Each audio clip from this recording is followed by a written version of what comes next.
So, I doubt it. We'll be fine. Hi, this is Tim Lynch with at Bryant University with the Giving Day.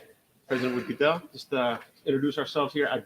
I've been at Bryant since 2004 in one capacity or another as a coach, and then as a broadcaster, and really excited to be invited to be here today, especially the president. That I just haven't met you before.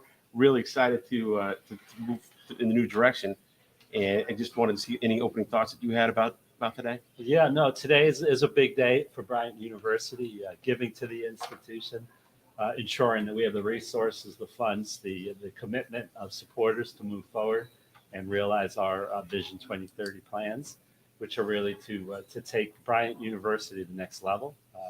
Bryant's a very strong institution, and we're investing in the institution and need some support to do that. So today's a very big day for Bryant University. Exactly. I'm not that familiar with the 2030 plan yet, but what excites you most about this academic year as opposed to some other ones you've been around? Yeah, no.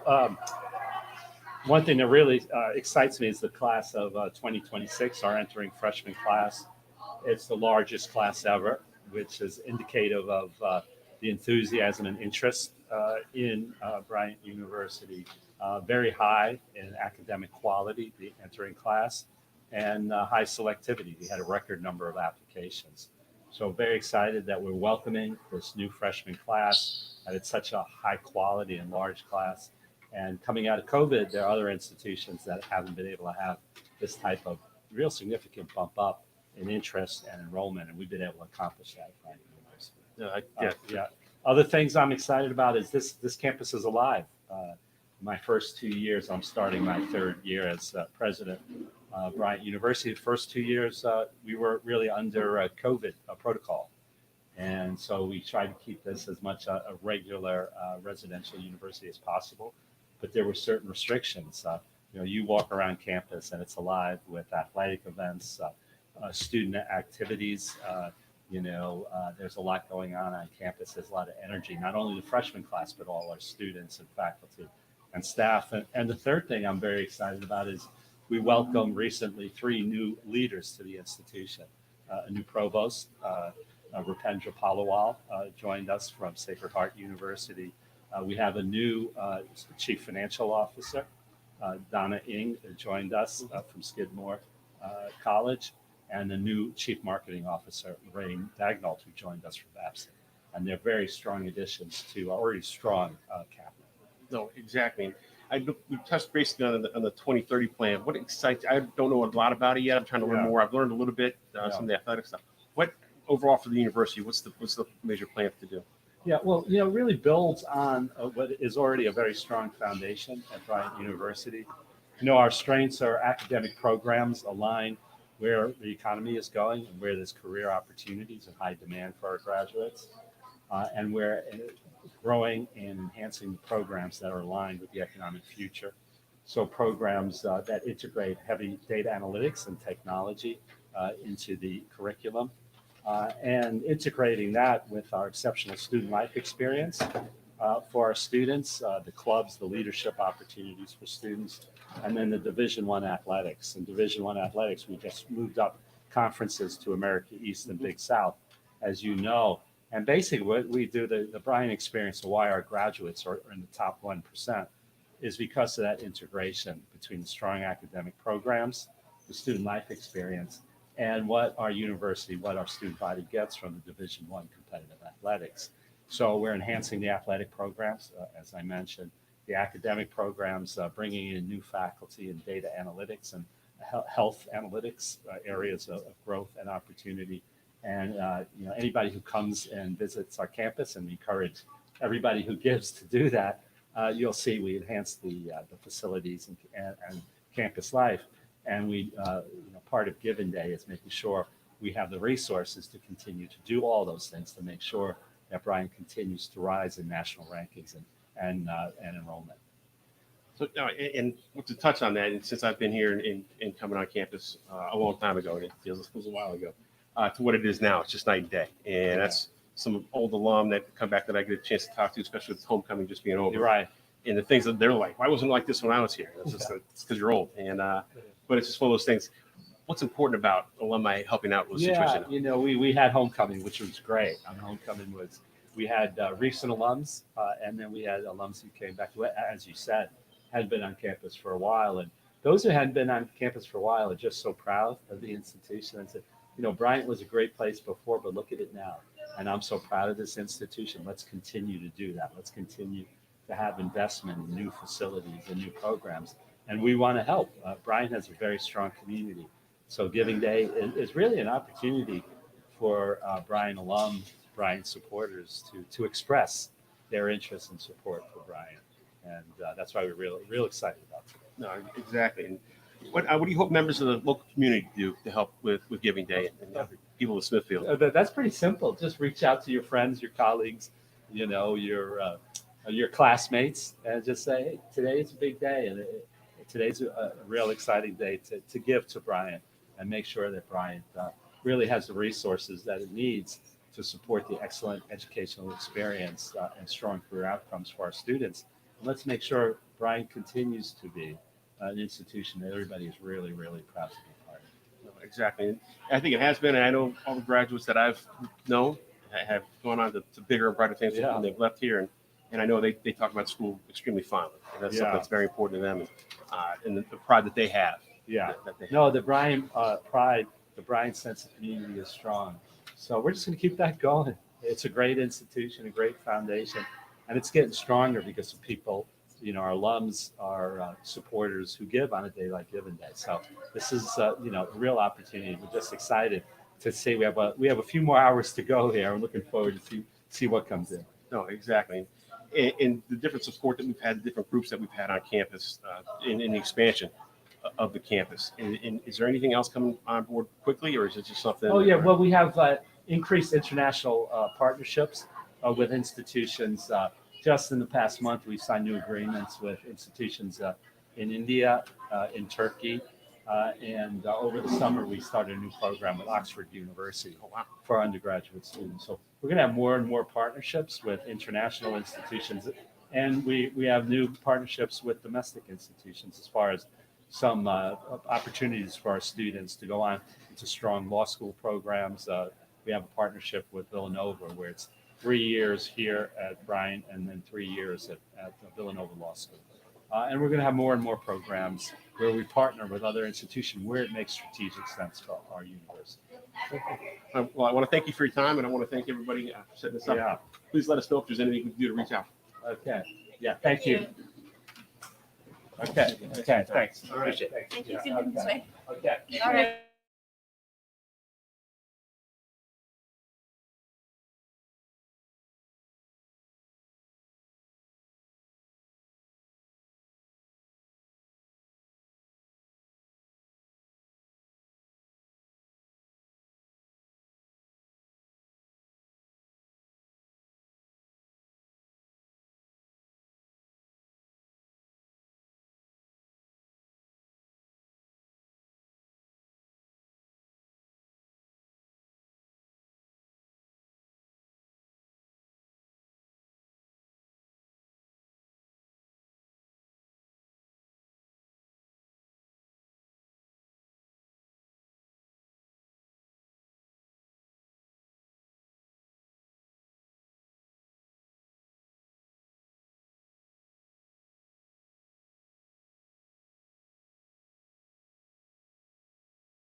Hi, we're joined here with Vice President of Enrollment Management, Michelle Couthier. How you doing today? I'm doing well, thank you. How about you? I'm doing all right. Wish it was sunny, but we'll wait till this afternoon for that to kick in. Yeah.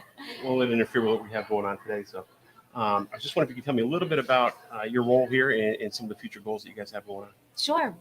I serve as the Vice President for Enrollment Management. I oversee undergraduate admissions and financial aid. And it is my job to sift through the thousands of applications for Bryant to select the incoming class each year, as well as the transfer students. Great. Now, the largest class in school history, Yeah. and you hear that in different places. You hear college enrollment across the country is going down. So, can you explain how Bryant does such a great job of bringing more applicants in than they have in the past? Yeah, so in my role, it's really hard to sit in my seat and not believe in an institution. I've been at Bryant for 17 years, and this is a place where I truly believe we can transform lives. Students come in, maybe a little shy or unsure, but by the time they leave Bryant, they leave here with the confidence and the skills to succeed in whatever it is that their goals are in life. Well, it's nice to see that happen. It is. See them mature It's throughout fun. the years. It's the favorite. It's why I do what I do. Exactly. It makes it really important. What are exciting things you can tell us about this year's class? Any people from far away or different backgrounds they have that? Yeah, this class has a large number of states and countries. What I've noticed about this class is they are very engaged. They are embracing every opportunity that's being thrown at them, and that's just purely in the sheer numbers of them participating in just different on-campus events, whether it's sponsored by academics or student life or athletics. There's a real sense of community with this class, and I'm really excited to watch them leave their mark on our campus. No, it's exciting. And one thing one thing about enrollment management, those things, being in the local business area myself, seeing Bryant grads come out and how much more prepared they are than other kids from other schools when they graduate. It's just like their interviewing skills are better, they come across better, they make better points, and I think that starts off with their first day on campus. Yeah, and it's a true testament to my colleagues in student life and academics that really engage with the students and help them grow and take advantage of services in the Amica Center for Career Education, networking with their faculty and business leaders like yourself. So when they get to that first interview, it's not new to them. They're practiced and understand what's at stake. Oh, exactly. Now, why is it important to ensure that everyone who is accepted at Bryant, no matter what their financial needs or expectations are, has a chance to come to school here? So I really believe in the value of an undergraduate education to prepare students to be successful in life, not only in terms of making that huge paycheck, but being able to thrive with their family or their friends and to give back to the community. Education now is an investment. There's very rare as a student who is able to write a full check to pay for room and board. And I really believe it sets students up for success. And I believe that we need to have a very diverse community on campus so that students can hear perspectives from students on the West Coast, in the South, here in New England, understand different socioeconomic backgrounds and how one thing can be seen through a varied lenses. So it's really important to build that diversity community, and students need support. It's an expensive endeavor. It is. I have a 20-year-old in college, so yeah, I can understand that. Now, in terms of just recruiting areas, obviously you have certain pipelines that you have a lot of kids in certain areas they come from and consistently come from. Sure. And having coached here, and there's certain high schools we wanted to go to every year and try to get kids out of. Is there certain areas that's grown over the last 4 years, since before COVID to now, that you guys are trying to hit up more often? Yeah, so we're expanding into the Mid-Atlantic. We have a regional representative in the Mid-Atlantic who works closely with students from Maryland, Delaware, Virginia, and the Philadelphia area. And then also an alum from the class, I believe she was the class of 2006 or 6 or 7, who used to work in the admission office, and she heads up our recruitment efforts in Florida. Given the athletic prominence in athletic for football and lacrosse, we're more of a known name in Florida. So we're capitalizing on that visibility to try to bring even more non-athletes from Florida. So. No, that's huge, and that's one thing that the reach that we've had in the past athletically to go get some kids from different areas, and it's nice to see other kids that maybe don't play sports but still want to get a great education. And some of the kids that I talked to, and I've actually somebody works with my sister in DC. The dad had heard of Bryant. They called me up. Now the kid's going to apply this year, so he's doing. It's weird to see how the Bryant name has grown, Yes. and that's one of those things. Whether it's with athletics or just guys getting nice jobs and moving to certain areas that they haven't necessarily in the past. So, and that goes back to how strong the school is and the type of people you guys bring in and have working here. Yeah. How's your staff evolved over the last few years? My staff, we have pretty stable staff at Bryant. There's a number of people who were here on the admission team before I started, so going on 18, 20 years. And there are several people who my first hires as a young director of admission in 2006 are still here with us. Admissions is a funny business. It's either 3 years or life. So people can handle 3 years and then they can't handle the travel. But I think the staff here with us at Bryant has certain buy-in. We all bleed black and gold, and I think we really do believe in the curriculum here, the pedagogy of the integration of business, liberal arts, and now the health sciences. So it's an exciting opportunity. We have a good experience and education to promote and to market, and it's an easy win in that area. No, exactly. It really is. And it's in the way the school's grown. It's just blown up, and it's definitely worth the trip to come up here. And in terms of giving, in terms of alumni giving and different people giving, how much is that going to help the next year's class and the classes here continue to come to school? Scholarships are critical in for us to enroll a class in order to attract talented students. They have a lot of really great options at other institutions, and we want to be in that mix. We want them to choose Bryant. So the scholarship paves the way and makes it possible for them to be able to attend Bryant, to cover tuition and room and board, and to be able to thrive in our community.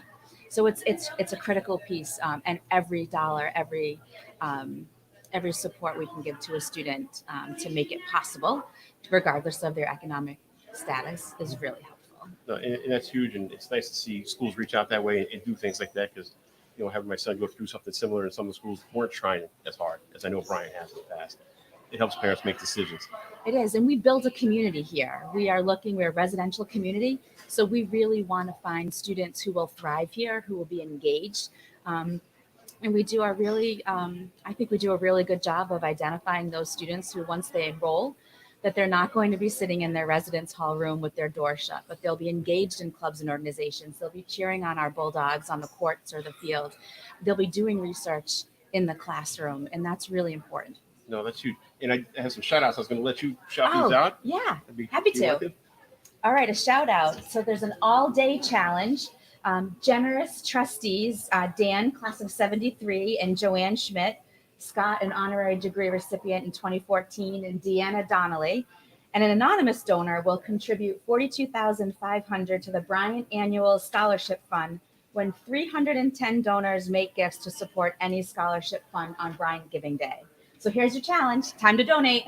Right, and this one was just in. You want to do the honors? This is actually impressive. I'll let you do the live read and Sure. Let that happen.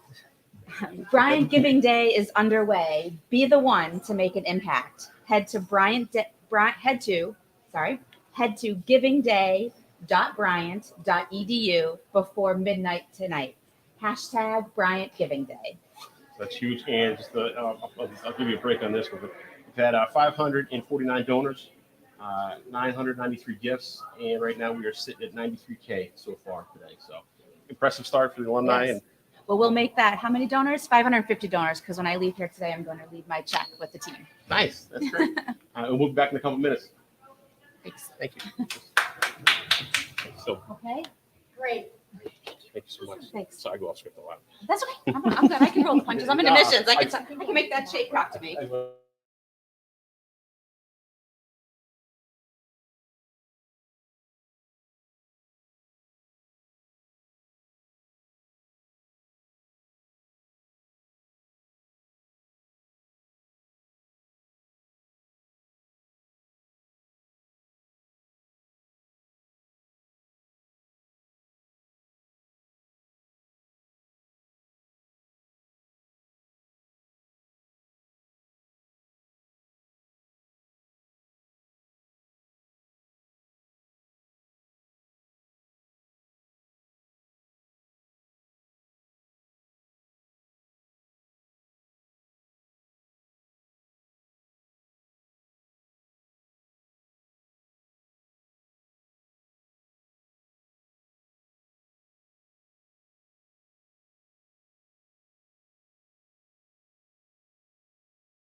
Welcome back. I'm with Cheryl Brock. She is the health and nutrition educator at Bryant University. Can you, how you doing today? I'm well. How are you? I'm doing all right. It's one of those days. It's just, you wake up and you're excited because it's warm and it's late October, so it helps.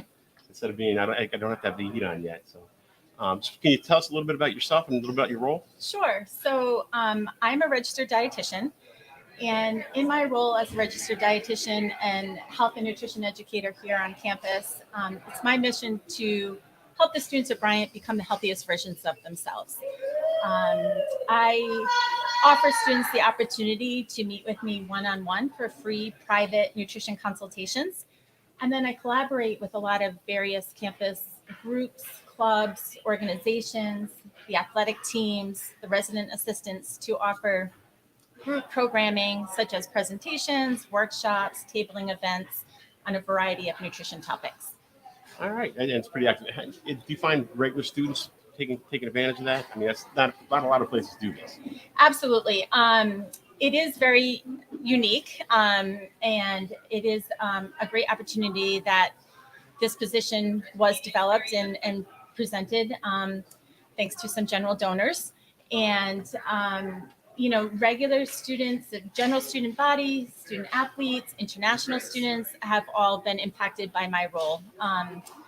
My role is widespread amongst the Bryant community. Some students may need minimal assistance, others may need more routine professional assistance and support. But I've worked with students who have general food allergies and sensitivities that may need help navigating our campus dining. Student athletes who are looking to properly fuel and hydrate for athletic performance. Students who may struggle with disordered eating or have a diagnosed eating disorder that need that support and resource and guidance while they're here studying on campus.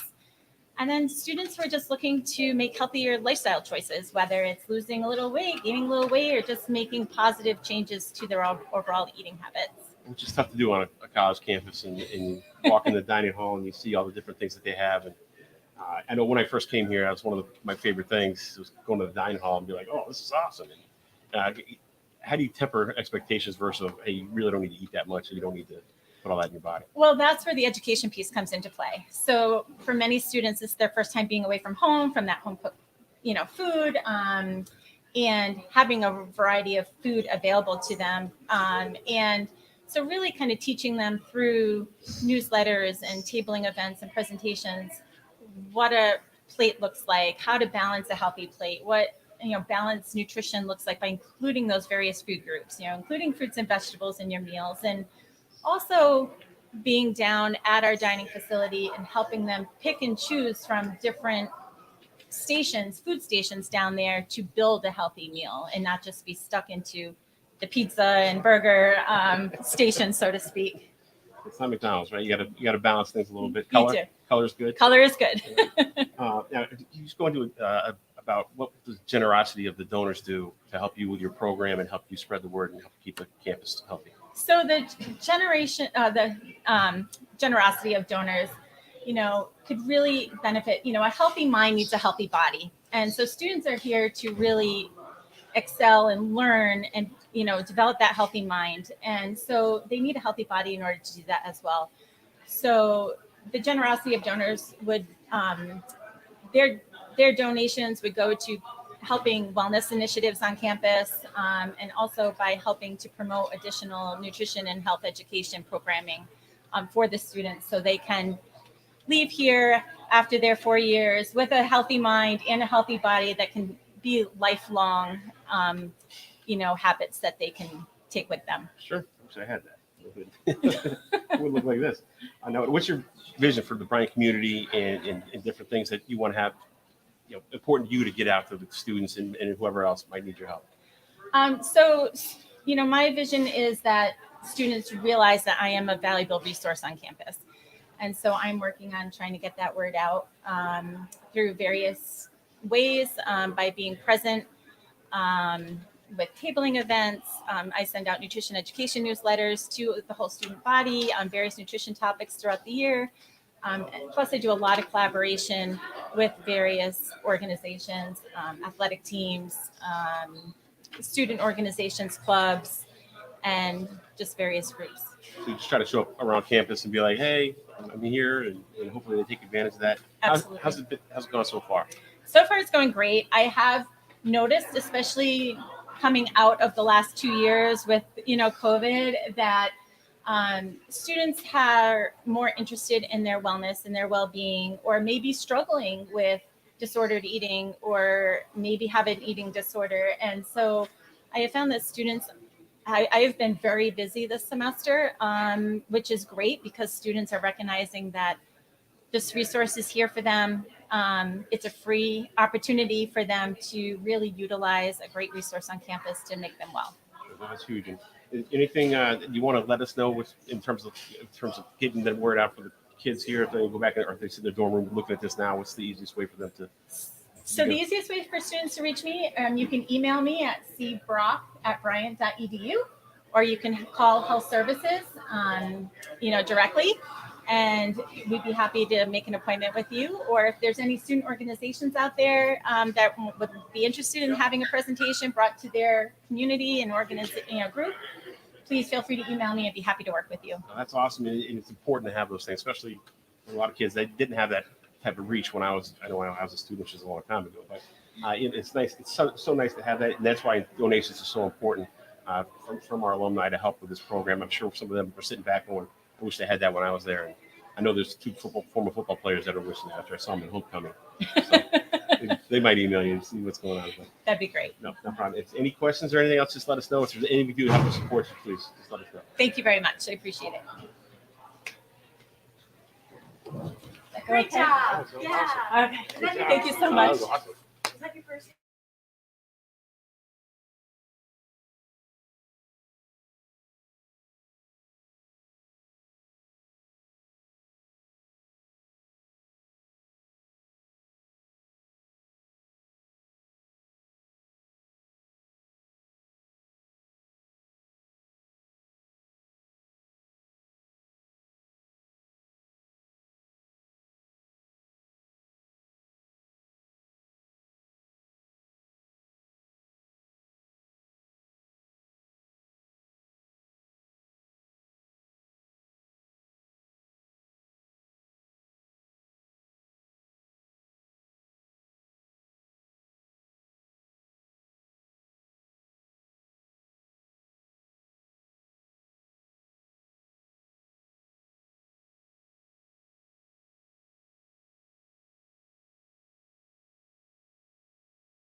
Both. Well, Hi, welcome back to List with Kevin Martins now, who I'm going to read this one. AVP, Diversity and Inclusion, which is fantastic to have that at Bryant. Can you just tell me about how your role came about and how long you've been here and all that? yeah, so I've been here about 8 years, and I got here, I started working with students, student organizations, really providing a lot of mentorship and advocacy through different means. We would have programming through different heritage months, Black History Month, Latin Hispanic Heritage Month, etc. But also doing some important programming with the Multicultural Student Union, International Student Organization, all of the groups associated with Center for Diversity and Inclusion. And then about 2 years ago, my role evolved into what it is now, the AVP for Diversity, Equity, and Inclusion. So I now work with the cabinet and the president on institutional efforts to increase inclusion and belonging in different ways. So how's that changed since, say, you were younger to now, and how much more important it is now for people to realize how much that helps the university and the community at large? I think it's always been important, but I don't know that we've always recognized what it means for organizations, universities, and businesses. And I think today there's much more understanding that differences are a way of the world. Diversity is a fact, but it's how you empower people to feel like they belong in those spaces that they inhabit already. There are students, there are coworkers, right? And so making sure that they have a voice in the process of rules and regulations on what they want to see and how they want to be represented, I think is huge. More today than probably it has been in the past, because a lot of people have recognized that it's not just a good thing to do, but it's also a business imperative. I think companies are recognizing this is what they need to do well and do good. So, and I agree. And just to touch on like how much things have evolved since, for me, when I played college football, and that's one thing was. Excuse me, I'm so sorry. We're having a technical difficulty right now. We need to grab another battery. Just Okay. hold on one I'll run second. upstairs. Sorry, I would hate to waste your. So where'd you play college football? At Glenville State. Glenville State. Nobody's ever heard of it. Where is that? Right in the middle of West Virginia. Okay. Yeah, it's right, like literally right there. It's about an hour and a half south of Morgantown. Okay. But I'm from around DC originally. I see. So, but yeah, so it's one of those things where I coached college for 15 years. Oh, wow. So I ended up here, and now I don't coach football anymore. So, Where were you coaching? I coached at Glenville. I coached at a school called Hampton Sydney, Norwich University up in Vermont, Wingate down in North Carolina. Okay. So just kind of all small schools, which I like Been small around. schools better. Yeah. So, but then I coached here for 8 years. I finished up. So I started here in 2004, Okay. and now I do the color for football. Awesome. Yeah, these little kids don't allow me to come. We just took them to the first sporting game they've been to ever, and it was my niece's senior night volleyball game in high school, and just reminded us why it was so hard. And we only had two of them. We had the 4-year-old and the 2-year-old, and that was still such a handful. And I'm like, this is why I can't get to a basketball game, Yep. a football game. They keep me busy. No, I used to bring my son up. My son's 20 now, and obviously, but he used to come to practice. And believe it or not, Mary Burke, I love her practice. So I bring my son to watch her practice more than the men. Men fart around a little bit. Yeah. Ooh, especially if they're losing. It's tough. So watching her practice. And then, where'd you go to school? You are right. Nice. Yeah. Nice. When year did you graduate? Undergrad 07. All right. My buddy was going by then. Who's that? His name Montero. Jay Montero. He's an East Providence guy. It's an icon. But it's what they've done there is A student or a coach? Or? Student. Okay. And he did coach there later on. But yeah. Okay. He was the head coach at EP. Now he's one of the athletic directors at EP. So, It looks like this. It should say that on it. but yeah, he's got the hard Rhode Island accent. He coached here for a little while. Yeah. Yeah, I played under, I don't know if you know Dino Campopiano at Shea. Yeah, and I just. I've met him. Don't know him very well. Yeah, played high school football Mhm. there. And, went to Johnston as a student, and then coached, and then went to Nicholas College. Okay. He's still got some records there as a running back. And he coached at Shea for some time. He's been fairly successful. He's won a number of division championships, state championships. It's a good recruiting base. Yeah. Now he's like it's interesting. They're kind of forcing him to stop coaching because he's now taken on the city athletic director role. Yeah. And so Too much. Yeah. It's tough. Did he try to recruit you to coach one? No. He knew that I was pretty much done with football after high school. I was recruited to play here, URI, a bunch of places, but I was so beat up. My body was just beat up, and it just took up way too much time for me. No, it's I got a plate and I screws my ankle that took.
Hi, folks. Welcome back. Sorry we had a little technical difficulty, and it's just one of those things that happens time to time. And we're not in the studio. We're doing this live in the Rotunda, which obviously everybody's gone to school here has been through at least once, right?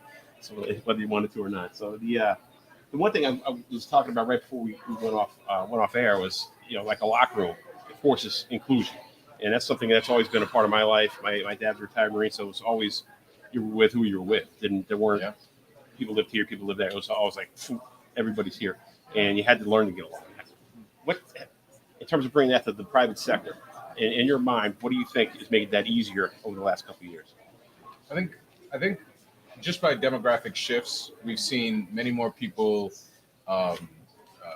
get into leadership roles and start to understand how different communities may impact companies differently. Their marketing has to be different. Their engagement with that community has to be different.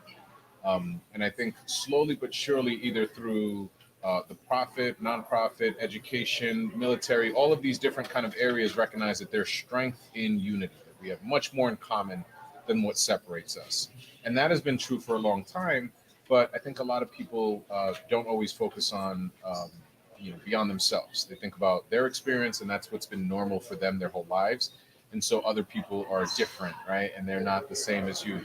But in situations like the locker room, I'd like to use the military because it's a great equalizer for a lot of people, right? You are shoulder to shoulder with people, you're doing battle, whether that's in the locker room, right, on the field, on the court, etc.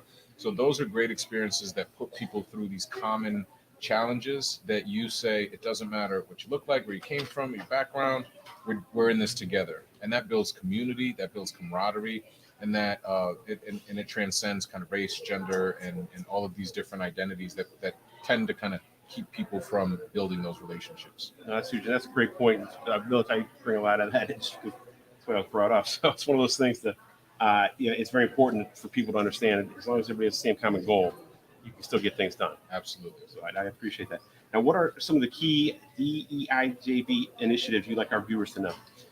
We've got a ton. We've got initiatives that span supporting faculty and staff in their development through a lot of different training programs.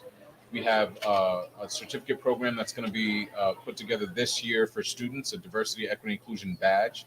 something that they can put on their resume, something that they can put on LinkedIn to showcase that they went through a rigorous program that teaches them about various aspects of identities, experiences, and beliefs, but also the proficiency to have difficult conversations, which is a tough skill to develop, right? Breaking through those barriers. We also have the Day of Understanding, which is one of my favorite days of the year. It's a day where there are no classes before 6 p.m. Faculty, staff, and students are all invited to participate in one of over 50 different sessions that tackle different circumstances and situations. This year it's on November 1st, so it's happening next week. And we've got an amazing array of speakers. Last year we had over 2,400 people participate, over 50 sessions. This year we have over 60, so we did even more, even though we wanted to do less. And we continue to hear from people that this is a great way to start the conversation, and many of them are continuing the conversation throughout the year. Outside of that, we've got the Council for Inclusive Excellence, which really focuses on assessment, programming, training, and development. These subcommittees that really do the work at the ground level to make sure that everyone has the ability to participate in different things that we're doing across the university. We could probably be here for the next hour, and I could kind of break down a lot of the different initiatives, because for students, we do a ton of programming. We do a ton of mentorship and advocacy.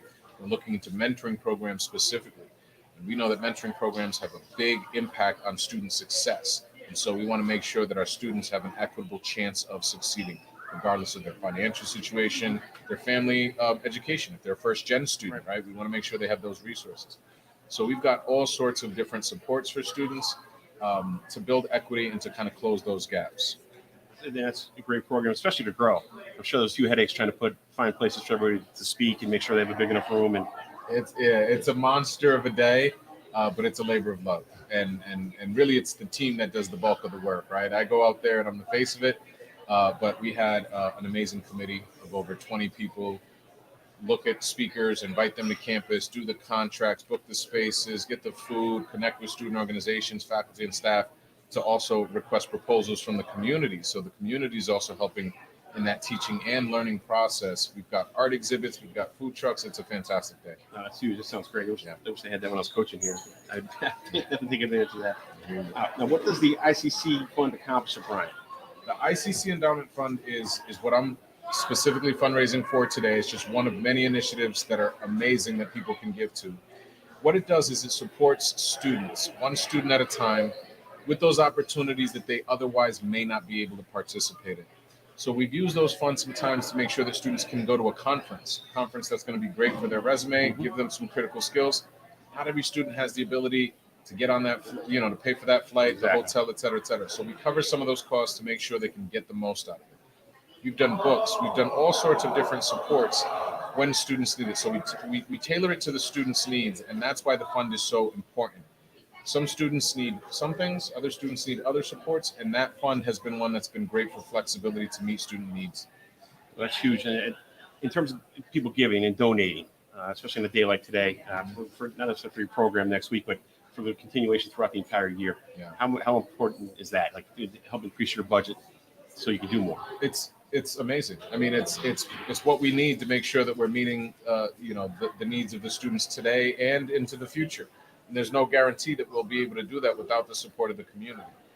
We have a ton of alumni who have benefited from some of these programs that we're fundraising for today.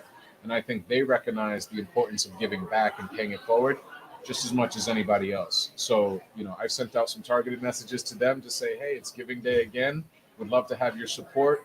We're trying to send students to some of those conferences that you were sent to when you were here, and it gives them that nostalgia, and they remember it, and they say, oh yeah, that's true. I wouldn't have been able to do that without that support. So they recognize the need.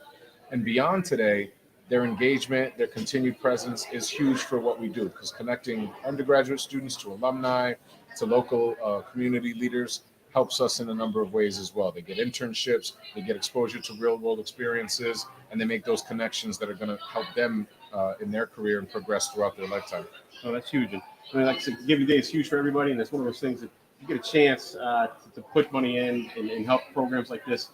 Please take advantage of that. Today's a great day for that. We have some certain goals we're trying to hit, and certain things that every department wants to handle. So, and I wanted to read the shout outs. Oh, my special announcement and shout out. So listen, one, I want to encourage everybody, the DEI Power Hour Challenge Pay attention. So there's an all-day challenge, and that's from a generous trustee by the name of Anne Marie Harrington, class of 1986. Hi, Anne Marie, we love you. And she will contribute $5,000 to the Intercultural Center Endowment Fund when 85 donors make their gift to support any of the DEI or women initiatives at Bryant. So that's a challenge for all of you. You need to hit that 85 number. I'm counting on you to spread this message to make sure that we can get that challenge in line. It's huge.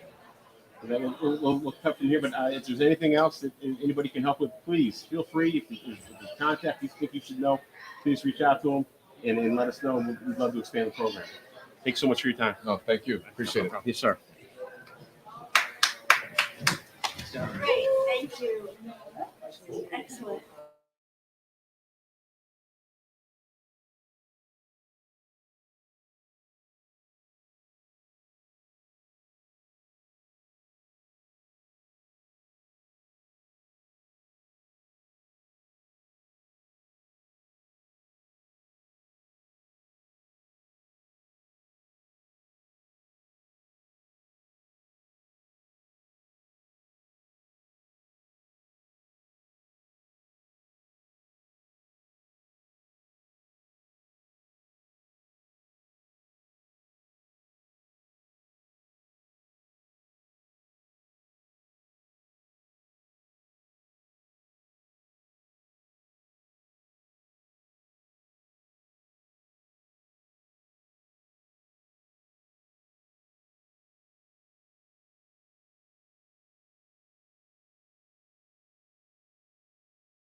Hi, everyone. This is Tim Lynch, now introducing Megan Keneally, and next week's her 1 year anniversary of Bryant, so we're still welcoming her for being here, and welcome back to Giving Day in different aspects, and we're trying to touch different parts of the campus, and it's really important.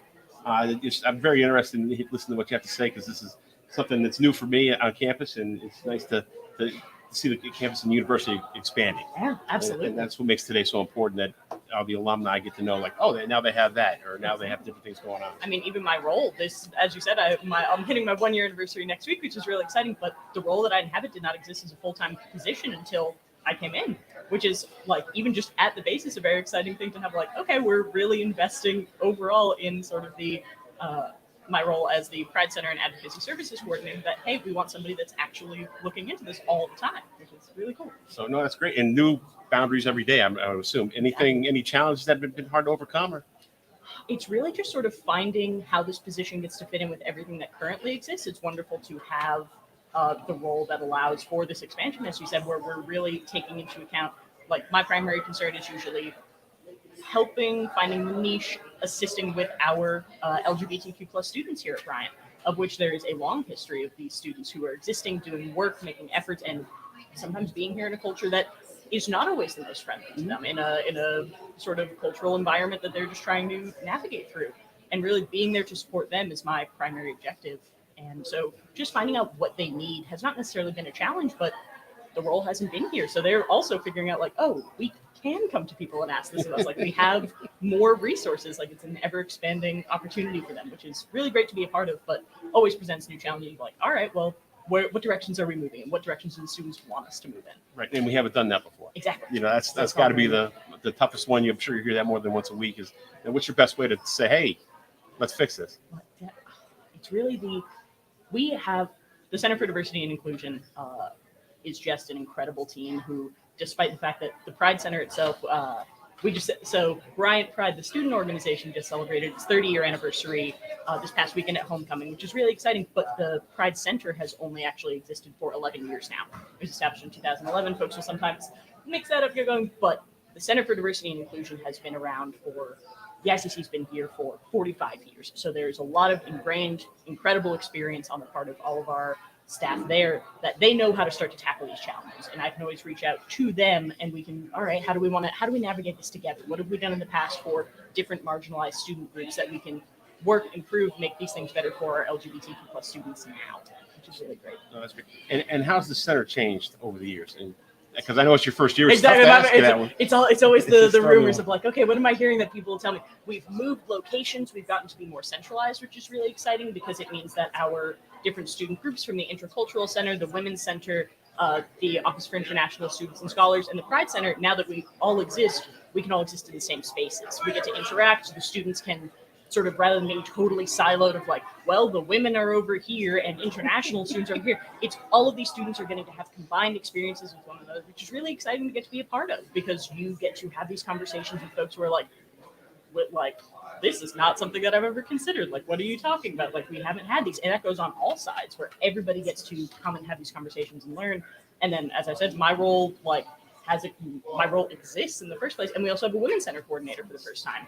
Haley Sherman, she's great. She just started in September, August, and that is the first time that role has existed at all. So really, we get to expand in this incredible way as a Center for Diversity and Inclusion, but then within our own pockets as well as we interact, which is great. That's huge, and to see the university invest in this new roles and bringing new people on. Exactly, and that's, I think, the most exciting part is, hey, like, the university is making active strides we're opening up these positions, we are filling them, and we are making sure that people are here to care for our students and are wanting to hear what they have to say. And for the average student, I mean, and say they know somebody or have a family member, what's the best advice you can give them?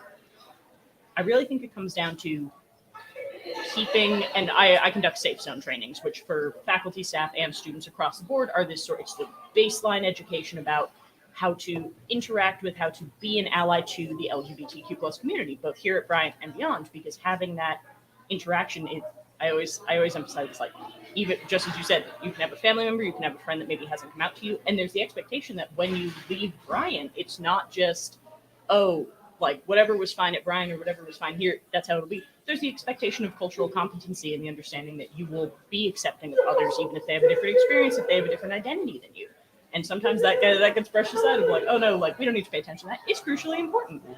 But really my advice to anybody that's like, oh, well, somebody's talking to me about pronouns I don't know, or somebody's just come out to me and I don't know how to deal with this, just listen. Keep an open mind. Reach out to anybody you may, either online or at the Pride Center. Myself, we're here for LGBTQ plus students, but also for anybody that might know one or be struggling, being like, my brother just came out to me. How do I deal with this? What do I do? And it's like, that can be tricky if you don't have sort of a foundation of how to deal with that, or you're like, I come from a specific background where this is not necessarily accepted. What do I do? We're here to support and try and help you through that, get you resources, educate you on what you can say, but really just continue to treat people as you've always treated them, with kindness, respect, and a listening ear. That's pretty basic when you think about it. It's basic when you think about it, but for some people, it's like the moment of like, you kind of seize up. You're like, I've never dealt with this before. Like, this is new. This is weird. And it's like, that's okay. You just got to work through it. No, it's tough now. What is giving? Obviously, today's Giving Day. What does that do and help you? How does that help support you in some of the programs you want to get going? Yeah. So traditionally, based on my understanding, the Pride Center specifically has not received a great deal of private giving, but it's something that would make an incredible difference, because what we have received in the past we have some alumni that are just fantastic, ones that have attended our various homecomings, that have always been here, that were part of the founding of Bryant Pride, the student organization, and really fought hard for the Pride Center. They'll donate things like books, like somebody once brought like a good portion of their entire library to sort of show this history and be involved. But something like larger donations would be incredible, in particular because we get to have these opportunities with our students to bring them to like both conferences, to allow them to attend these educational, really just any and all experiences that we can grant these students that maybe don't otherwise have that opportunity, be it conferences, be it plays, be it any sort of educational experience that we can provide for them. Really, we'd love to be able to, because the more that we can expand our resources beyond just like, hey, we're here to support you, what can we do within Bryant? We want to help our LGBTQ plus students feel sort of accepted across the board, but then be able to expand out and maybe meet folks across the country in their various like job sectors that they're interested in, and say, oh, I'm not alone in this. Like I can go anywhere, I can do all of these things. But in order to do that, we need the support to send them places, to be able to fund these things, to help make this happen for them. But we have so many dreams and goals. We have a lot of programs that we put on currently to try and really increase awareness in the community, and being able to expand upon those even is just all we can hope for. It's all we endeavor to. It's huge, and the support. The university obviously adding positions, but obviously you need more support from alumni to make those things happen and expand the program. So, what's your vision for the community center and all different things you guys have going on in the next 3 or 4 years? Yeah. So really, the hope both for the LGBTQ plus center over at the Pride Center, as well as our the Women's Center, we're very intermeshed, which is fun, and we get to do a lot of collaborative work. But really, just having an expansion of both.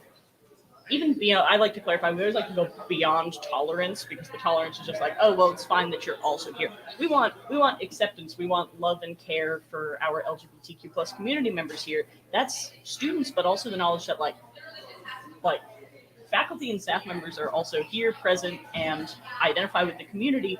Really just being able to expand our program so that we can bring in speakers that can have these really interesting conversations while still relating to sort of the majority of the Bryant community who might not identify as LGBTQ plus, bringing people into conversation, because a lot of folks would be like, oh, I don't know anybody that's gay. I don't know anybody like this. I don't want to be part of this conversation. But really, they're the core part of it, and having that dialogue is crucial. So expanding dialogues, expanding love and acceptance on this campus, really just talking about like, hey,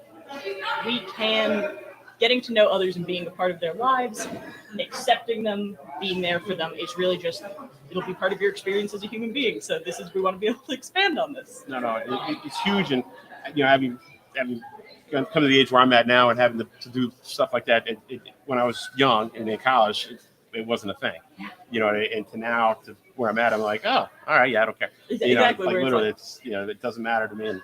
And it's just one of those things where you need the resources to help expand that happen, and that's why today is such an important role for you guys. Yeah, it's really exciting to get to be involved in, especially at this really crucial, like it's both a turning point and we're rolling forward and just trying to pick up momentum as we go. So things like giving, things like being involved in our events, corresponding with everybody that we have here, and utilizing our resources is so crucial. Oh, that's huge. And I'll let you read off some of the shout outs. Oh, yes, our lovely shout outs. Okay. So particularly, we have the DEI Power Hour Challenge. So you can go into the Giving website, you can select diversity, equity, and inclusion, which we would love in the first place, but then it also allows you to pick sort of the fun area that you might want to send to. Pride Center will always appreciate it, but we have really some incredible groups in there, including 4 Mile. We have different scholarships that are available. So really anything that you choose to donate to for DEI Power Hour, we greatly appreciate. And then we do have a DEI All Day Challenge, thanks in particular to Anne-Marie Harrington. Super appreciate it. So there will be $5,000 donated to the Intercultural Endowment Fund when 85 donors make a gift to any DEI or Women of Bryant fund. So visit givingday.bryant.edu to see the list of those DEI funds, as I mentioned, sort of in the drop down, and then click on the one that means the most to you. As I said, we have so many opportunities here. Really, everybody that works in these spaces cares so much about them and fights so hard for them. And so anything at all, even $1 would make a difference to us. It shows that you care. So yeah, thank you so much. Good deal. Thanks for your time, Megan. I appreciate it. And we'll be back in a few minutes. Wonderful. Thank you so much. Thank you. That was fantastic. Yeah, it was great. I didn't mean to make it hard on you. Thank you. Thank you. Yeah, Literally you went with anytime. it. It was good. It was good. I was texting with Anne-Marie Harrington while you were speaking. Yeah.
Hi, everybody. Welcome back.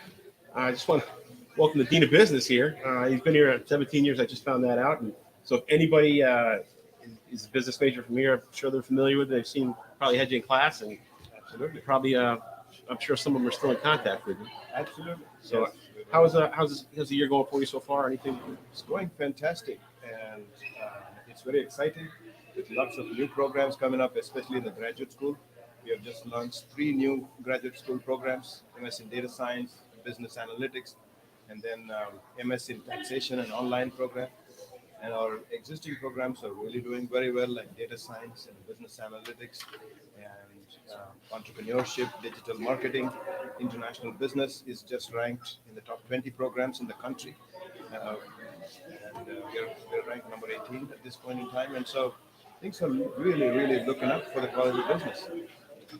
I know it's been huge, and having coached here and had a lot of my former players obviously take some of your classes, and then what they've grown and turned out to be is pretty impressive. When you meet alumni eager to give back, what's your message to them? My message to the alumni out there is this is a great opportunity to appreciate and also show consideration to some of the programs that have enriched them professionally and personally. And it's also a great opportunity for them to make sure that culture of success continues through curricular improvements going forward. So all in all, it's a fantastic opportunity for our alumni to come back and pay it forward. And that's huge. And just if you touch on the Dean's Council of membership and how, in terms of giving back and different programs that you can do. Wonderful. About 5 years ago, we started the College of Business Dean's Council with some of the most successful alumni, and also some non-Bryant alumni, non-Bryant but equally successful folks. And they have been a fantastic sounding board, advisory body, and supporters and advocates for us. Several of them give regularly to the College of Business. They participate in classes, in case competitions as judges. They mentor our students. They give them internships. They guide them. And some of them have donated significantly. I just want to recognize a couple of them just that come to my mind. Jim Brady, who was our accounting major, who's now a partner in the Alliant Group. He has recently pledged $1 million to the College of Business Endowment Fund, and he regularly participates and gives campaigns. Currently, he is moved on from being the Dean's Council chair to being the university trustee. Oh, okay. And similarly, another name comes to my mind, Chuck Caranci. He is another Bryant Business Administration major. He has recently pledged another $500,000 to the College of Business Endowment Fund. And he has also supported the entrepreneurship programs. He constantly keeps in touch with us. He is part of the Dean's Council. He is one of our major donors and also advocates. So there are several of them like that. Our current chair, who is Jeff Fryer, who is the CFO at Rally Bio, a biotech company, is an extremely strong supporter of our programs, including international business. He has actually participated and taught in some of the international business programs. So I can name several more. For example, Laura Karuba is another great member of the PwC. She's not only going to be an advocate as part of the Dean's Council, but she's also teaching a couple of classes for us in the MS in Taxation program. She has expressed some interest. So their contributions go beyond just giving money. They give advice, they participate, they connect with our students, they mentor them, they take them under their wing. So I'm really fortunate to have such a dedicated, committed group of people that I work with. So it's really a wonderful aspect of the College of Business success. So that's huge. And one thing, just to talk about briefly, and I know when they have all the companies come in for recruiting, and obviously if you guys were putting out pretty good students that do a great job and are ready to go to work at a high level, you wouldn't have 300 schools here looking to give Bryant seniors or set people up with internships. That's something that has been impressive for me since I've been here. And it's something, one of those things that always stood out because I've seen other career days at other schools and they're maybe have 15 companies. They're like, oh, this is terrible. And you can see Bryant, the MAC is completely full. And it's like a snake going all the way through there. So that's something that's always stood out. And the level of success of the kids that I know, the alumnus that I know that they've had. That's right. It's been so impressive and consistent. It's not like, oh, it's good for 3 or 4 years. They've always put out. That's right. And the best part is several of our most successful athletes are also very, very smart and capable and accomplished students. Uh, their GPAs are phenomenal. Because generally speaking, athletics and academics are seen as a zero-sum game for lots of students. But our students manage both, and that's why they are a special group. Even though they are excellent athletes that bring fame and name to our university, they're also phenomenal students. Some of them are in the honors programs. Some of them have gone on to, making a name not only for themselves but represent Bryant very, very well. So our athletics program is very much in tune with our academic expectations. And so that's a point of pride for Bryant University. Not many schools can claim that. No, no. And just to back up a little bit more, when I coached here, there's one thing to notice. We'd bring in 25, 26 kids for freshmen. And it was nice senior day still seeing 25, 26 kids. And we go to another school senior day and they'd have 60 freshmen and they would have 5 seniors. And I would just laugh at them because I played at a school like that. But it's nice to be here and see, hey, we brought this many kids in. We promised our kids, hey, if your kid stays here 4 years, does what you're supposed to do, they're going to graduate. And 98% of them had a job before they graduate. Absolutely. I mean, that's just, to me, that speaks volumes. That's Yes. So we, whether it's through the athletics or through the academics, we prepare them for real life, for the real world, and that's what makes us a school of choice for many students. We not only compete at the highest level in Division One, but at the same time, we make sure that our students can not only compete but also succeed in real life Division One, so to speak. No, the career is short. We used to tell people the career is short. Where you go to school matters. That job after school matters. Absolutely. If alumni want to donate to a certain program, what's the easiest for you? Well, we have designated several programs under the College of Business umbrella, but the things that are most important to me and closest to my heart are student scholarships. Making sure that this quality of education is affordable by as many deserving students as possible. So scholarship is something I would definitely stress. The second thing is the business/STEM programs that we are developing, like data science, business analytics, digital innovation, health informatics, and those kind of programs. The third thing that comes to my mind is empowering and enabling more and more women to come to the business school, because for some reason the stereotype here is that the business programs are mostly for men. But I'll tell you, the women that come into the business school programs such as finance and so on and so forth, they do extremely well. Our retention rate of women in business programs is extremely high, and our success rate is extremely high. Some of our most successful alumni in the business field are women. Like take Sharon Garrawell, for example. She is the vice president of Chase Manhattan, and JP Morgan Chase now. She's also a member of our Dean's Council. So extremely successful, yet very humble, and that's true to the Bryant spirit. Successful, but rooted with humility. And those are the type of students we would like to prepare more and more. So scholarships, business STEM programs, and women in business programs. Those are the things that come to my mind right away.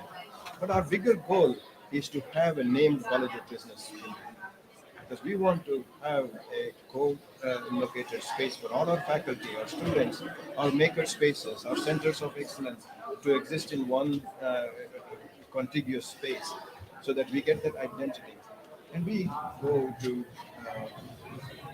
greater heights. We are in the top 50 colleges of business in the country today. But we are not going to sit on our laurels. We want to be in the top 25. We question ourselves, why are we not in the top 20? Why are we not in the top 10? Right. But then again, rankings are one thing, but the real difference that we make is in the students' professional lives. And that's what I want to focus. And I want to make sure that all our alumni know that we take their contributions, their support very, very seriously. That's a huge responsibility for us, because when they trust us, that's a responsibility that we want to carry. And we want to promise them that the future generations of students get the best type of education and the best type of outcomes possible. And we are not going to rest year after year. We are going to keep on improving because we want to be the best that we can be. And we know we are there. We have the ingredients to do that. Just a matter of how we put them together. Get consistency and Consistency. yeah, you have a great staff.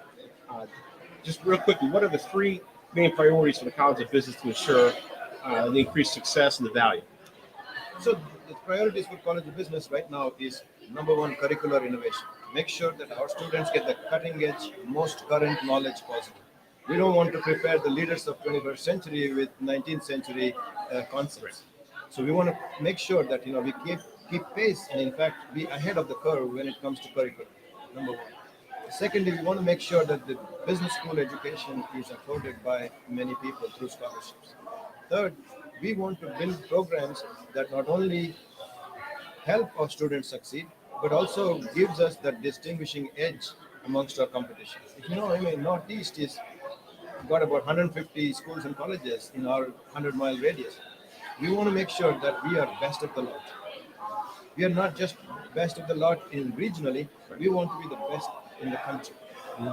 And those are our priorities: scholarships, curricular innovation, and innovative programs, and also make sure that our students get that experiential learning that is so helpful for them. They learn by doing and not just by listening. Not a problem. And I'll let you do the shout outs Oh, so the you can get shout-outs, this out okay. and pump up your brand a little bit. Sure. The Dean's Council Challenge match for College of Business. I want to talk to you a little bit about that. And first of all, thank you for your generosity in donating to College of Business Dean's Council designated funds. All gifts to support any College of Business fund will be matched dollar for dollar up to 47,500 by the generous support of our Dean's Council members. So thank you very much. Please do consider giving to the College of Business designated funds, and I guarantee you these are restricted funds, so they're not going to be swept up at the end of the year. These will roll over and will be used for strategic growth related aspects of the College of Business. So you will not be disappointed for the investments that you make in the College of Business. Thank you very much, and let's go full down. Awesome. Thank you so much. That was really good. Thank you. Thank you. Thank you. Cindy Make a was fool great. of No, myself. you did a great job. You're I was great. watching you.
Hi, everybody. Welcome back to the one of the more power hours that we have at the Giving Day here at Bryant. Just want to give a quick update. We're up to 743 donors, 1,225 gifts, and the impressive part, what time is it? It's almost 11, so hopefully we can get over 200,000 by 11. We're at $189,000 so far today, so decent start, but I know some people can email other alumnus and get them to kick in a little bit too, which would be nice. So, but again, Tim Lynch, I'm here with Veronica Combe. How you doing today? I'm doing all right. It's a big day. She's the Dean of College Arts and Sciences. That's an interesting role. Very much so. So what's the best part about it? I think the best part about it has to be the variety of programs that we have. We have programs that range from, mathematics, economics, to comm, to literature and history. And I think each of those programs have their own distinct identity, but still share that sort of Bryant signature component of applied learning and an industry sort of market-based focus. So it's pretty exciting. So there's a lot to kind of develop within those programs, and then in terms of thinking about what new fresh programs will take Bryant to the next level. Nice. It's awesome, and it's nice to have those programs expand, and that's why giving is important. So those things happen. Absolutely. Do you think most people know that they can make contributions to your department and make things easier for you?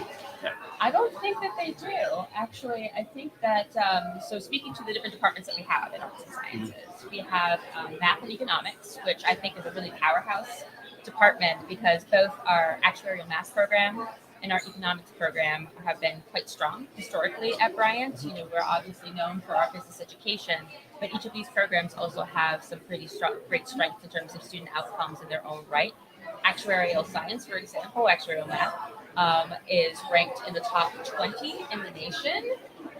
So we pride ourselves in being nationally ranked in different components of our university, and I think a lot of people don't know that we have that strength. So if you're particularly passionate about mathematics and math education, or economics and sort of developing the next leaders in economic policy, then that's definitely an area you want to give to. Also, our comm program is ranked in the top 4% in the nation. I think a lot of people don't know that either. No. And a lot of our students at Bryant, if they don't major in comm, which is our number one major, actually, actuarial math is the second, a lot of our students choose to minor in comm. So comm is by far our biggest minor at Bryant. And so in order for us to continue to have great programming for communication and also our language studies, so our that department is communication and language studies, you want to build a student body that's able to make connections with people, both verbally and non-verbally, and in different languages. And so that's a great way to contribute to the programming in that department. We also have a fantastic department of politics, law, and society, which is part of our growing interest in sort of pre-law policy kind of legal studies, growing in that area. And you can give to that if you're particularly passionate about that.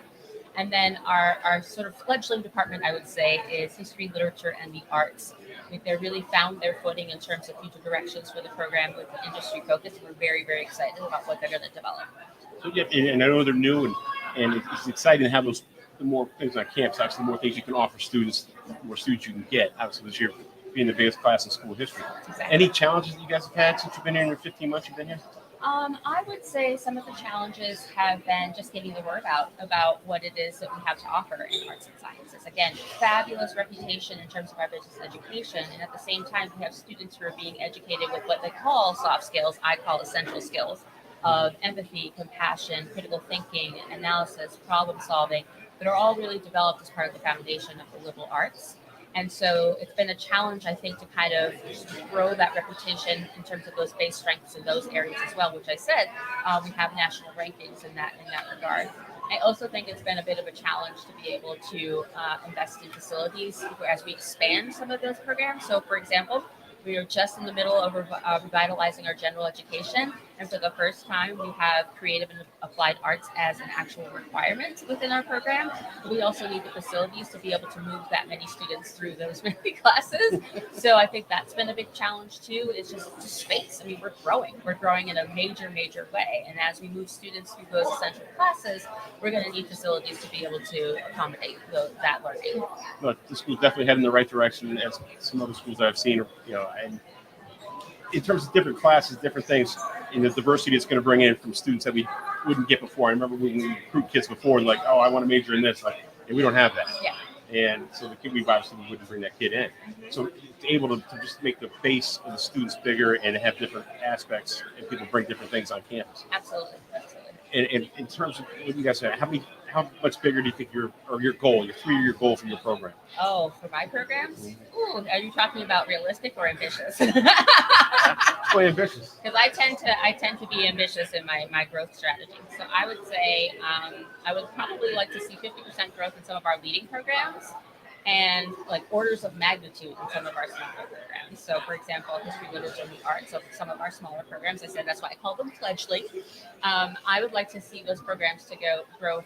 20 students coming in at a time in every year, wanting to major in the arts, wanting to major in history or literature or something like that. Because again, there are industries associated with those majors, and because we are who we are as Bryant, we're preparing students for work in those industries. So gone are the days where parents will say, the arts, how are you ever going to get a job in that? Well, we've crafted majors specifically to allow students to be able to go to graduate school and get jobs after they graduate. And it's no different when it comes to history, literature, or the arts, or politics and law, or communication, or actuarial math. So I would say, 50% growth in our bigger majors, which are about like 90 to 100 right now. So it'd be really great to see those more at like maybe 150, Right. maybe 200, 300. I'm not going to be too ambitious because we got to house all those students too.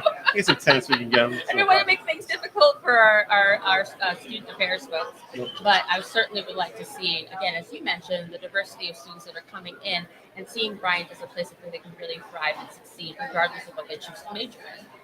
No problem. I'll let you read the shout outs and Oh. let everybody know how to donate Thank and you. help to you specifically. So I want to encourage everybody to participate in our Power Hour that's happening at 3 o'clock this afternoon.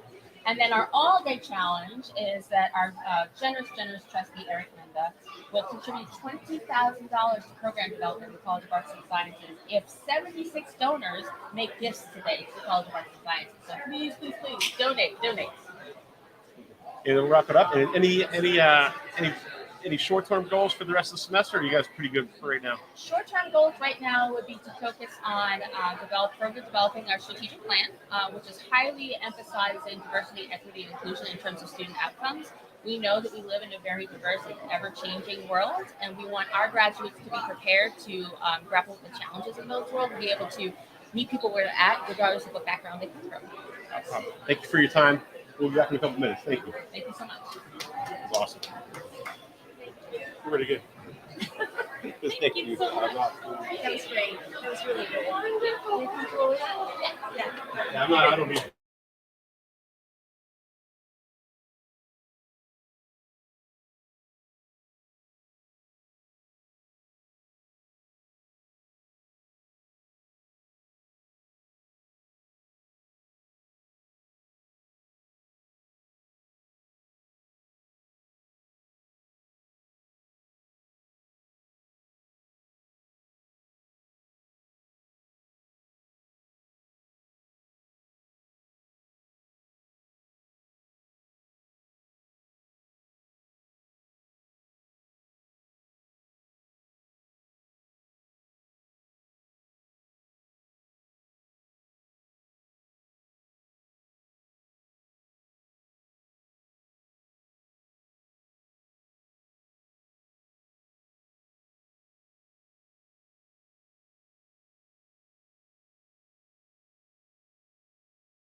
I welcome back, and a young man I'm sitting next to you now doesn't really need an introduction. If you come to Bryant very often, you'll see him all over campus, and you'll see him walk to work, and you'll get to see him at just about every sporting event. So obviously, athletic director Bill Smith, thank you for joining us. Great to be here, Coach, and great to have you here. Couldn't have picked a better host for Giving Day. At the bottom of the barrel, I don't know. There goes the neighborhood, right? So But it's nice, and I'm big doings with the athletic department. It's been crazy with the different things you have going on. New conferences for everybody in the expansion. What's the best way for everybody to support athletics? Definitely. Giving Day right now, the best way to do it is to make contributions to the team that you support and you're most passionate about. And not just talking about our varsity sport programs, but also our club sport programs. Right now, with operating budgets and going to new conferences like the America East, the Big South, the Southland, and the East Coast Conference, expenses have gone up. Travel is shot up, of course, from an inflationary standpoint, but also from geographical trips. So every dollar that you give goes to our student athletes to help them get better and succeed academically and athletically. So in terms of with the expansion with the new conferences, obviously you look at football where they're going and they're flying all over the place, and the support and the stuff people aren't going to see, and the growth of the program. It's a little bit harder to step up in competition, definitely. Better players is one thing you see. Teams come out and you're like, oh, we didn't used to play against teams that look like that. They're a little longer and leaner and a little faster. It's just going to take another year or so to get the recruiting in. But it's supporting coaches and supporting your staff and recruiting efforts. What stands out to you? I think raising the bar is what we talk about doing every day in Bryant Athletics and really Bryant University, and changing athletic conferences was a major change, right? If you want to get better, you want to raise the bar, you need to have change, and of course a higher level of competition. But all around the America East, the Big South, Southland, very very excited about it. But it's a transition. Everything takes time. And almost similar to what we did when we went from Division II to Division I. And but incredibly proud of our student athletes, incredibly proud of our coaches for stepping up, meeting those challenges. And again, it does require resources. If you want to get up there and play at that next higher level, a higher level of competition, having the benefits of a potential at-large selection or a higher seed in the NCAA tournament once you get there, then you need to compete against better programs. And those programs are also have better resources. So our goal right now through Giving Day and through our annual fund, the Black and Gold Club, is to keep raising those resources so that our student athletes can be successful at that next level. No, exactly. And your recruiting base has changed. Obviously, you're going to go farther to find more players now. And in the different things, what other developments are important that we should know about with the athletic department? I tell you what, it's an incredibly exciting time. Right now, we're in the planning phase and development phase for our convocation center, which will be a new home for men's and women's basketball, as well as volleyball. Great runs last year by men's and women's basketball. Great way to end our time with the Northeast Conference women's basketball, playing through to the conference championship game, and men's basketball, of course, winning the conference championship and going on into March Madness. So incredibly exciting times. And volleyball actually won their regular season. So incredibly exciting time, a great opportunity right now for us to build the new arena, which will be the home for those sport programs, but also be a great opportunity to do a black box theater, to do concerts and events which are going to improve the overall student experience here at Bryant. So, when we talk about exciting times and exciting things, that's incredibly exciting. The new conferences, building a new convocation center, which is going to benefit the entire student body, not just our student athletes. No, and it's important. Obviously, we talked about giving and doing those type of things. What is, in terms of when you have people that are going to give money, is it more important for them to give to their specific sport, or just in general let you divvy it up later on?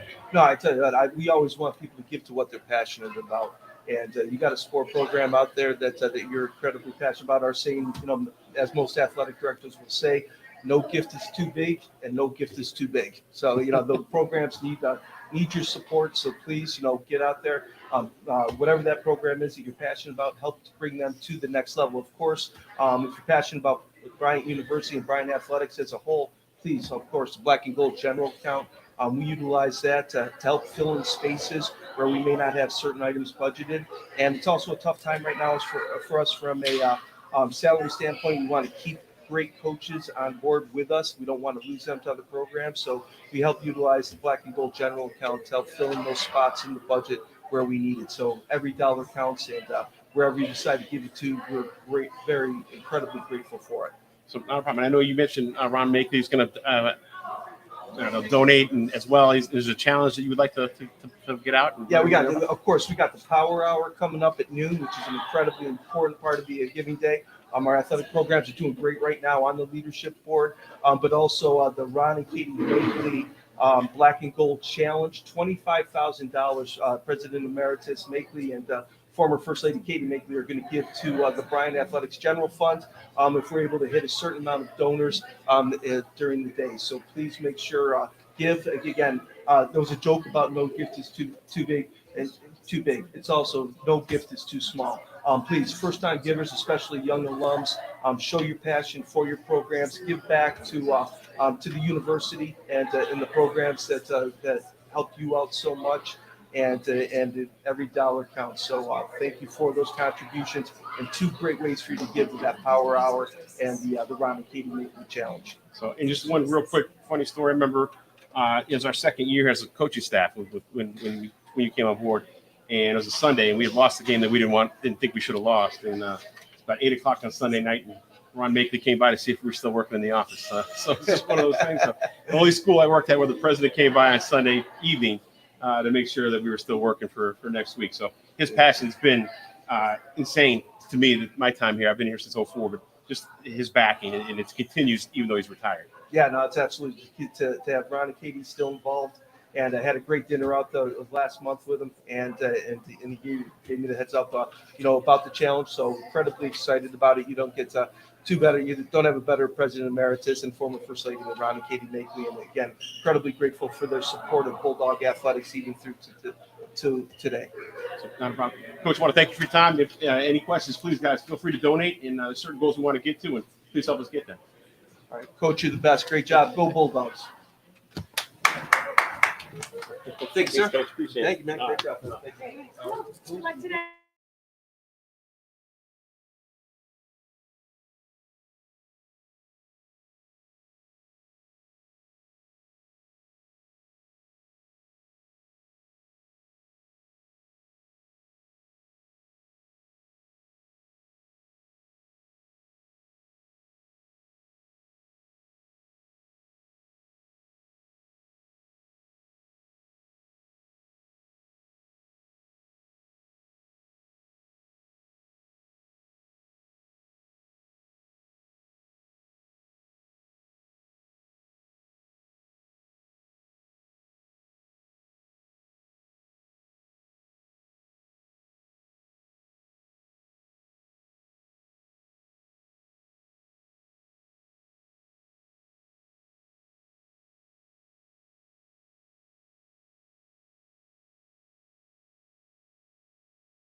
Great.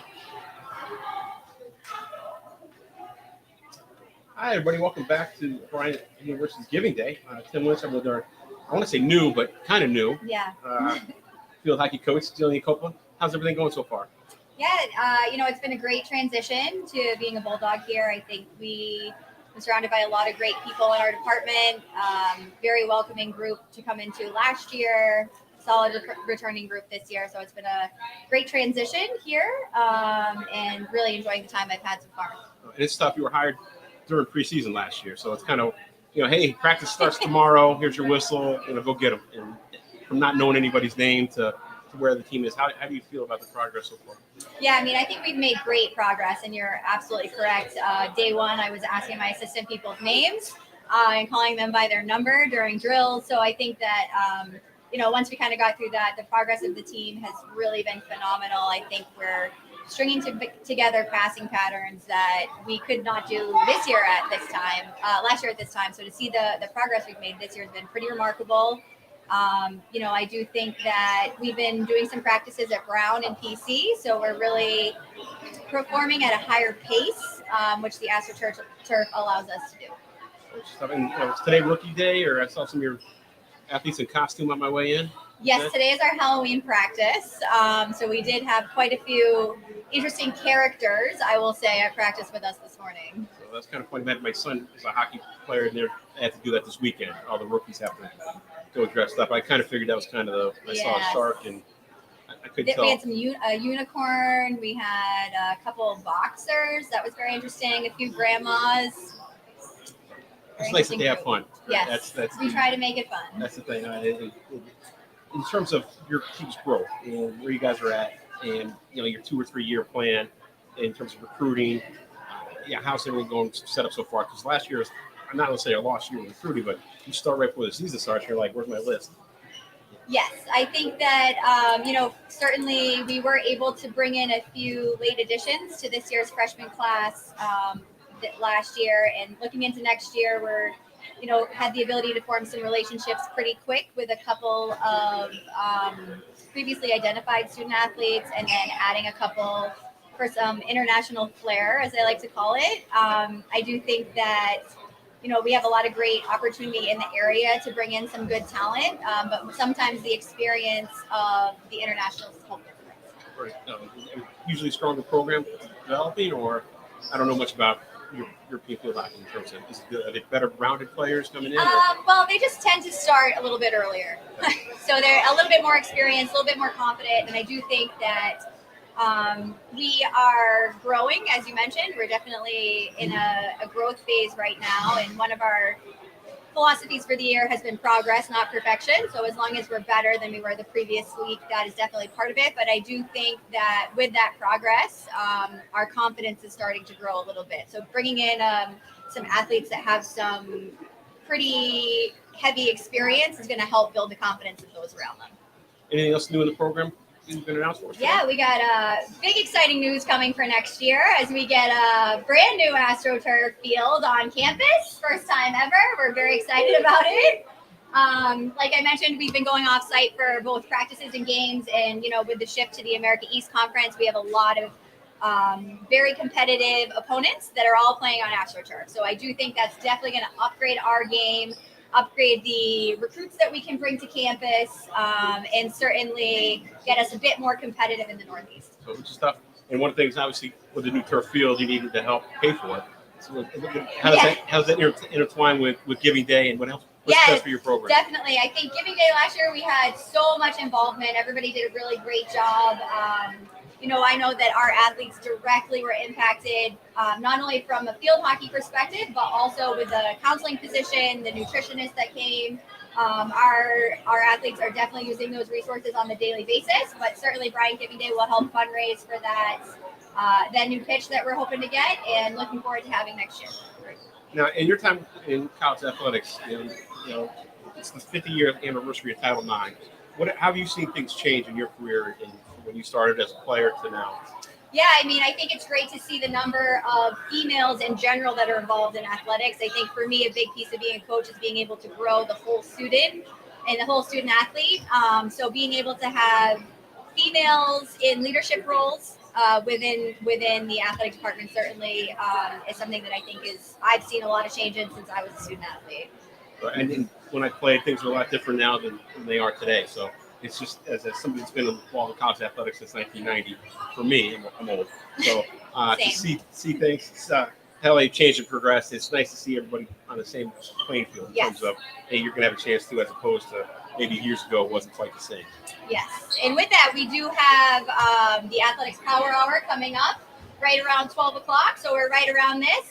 And even more exciting for the field hockey program specifically, we have had an anonymous alum pledge an extra $2,000 for the program as long as we get 100 donors. So right now we need 32 more to reach that goal.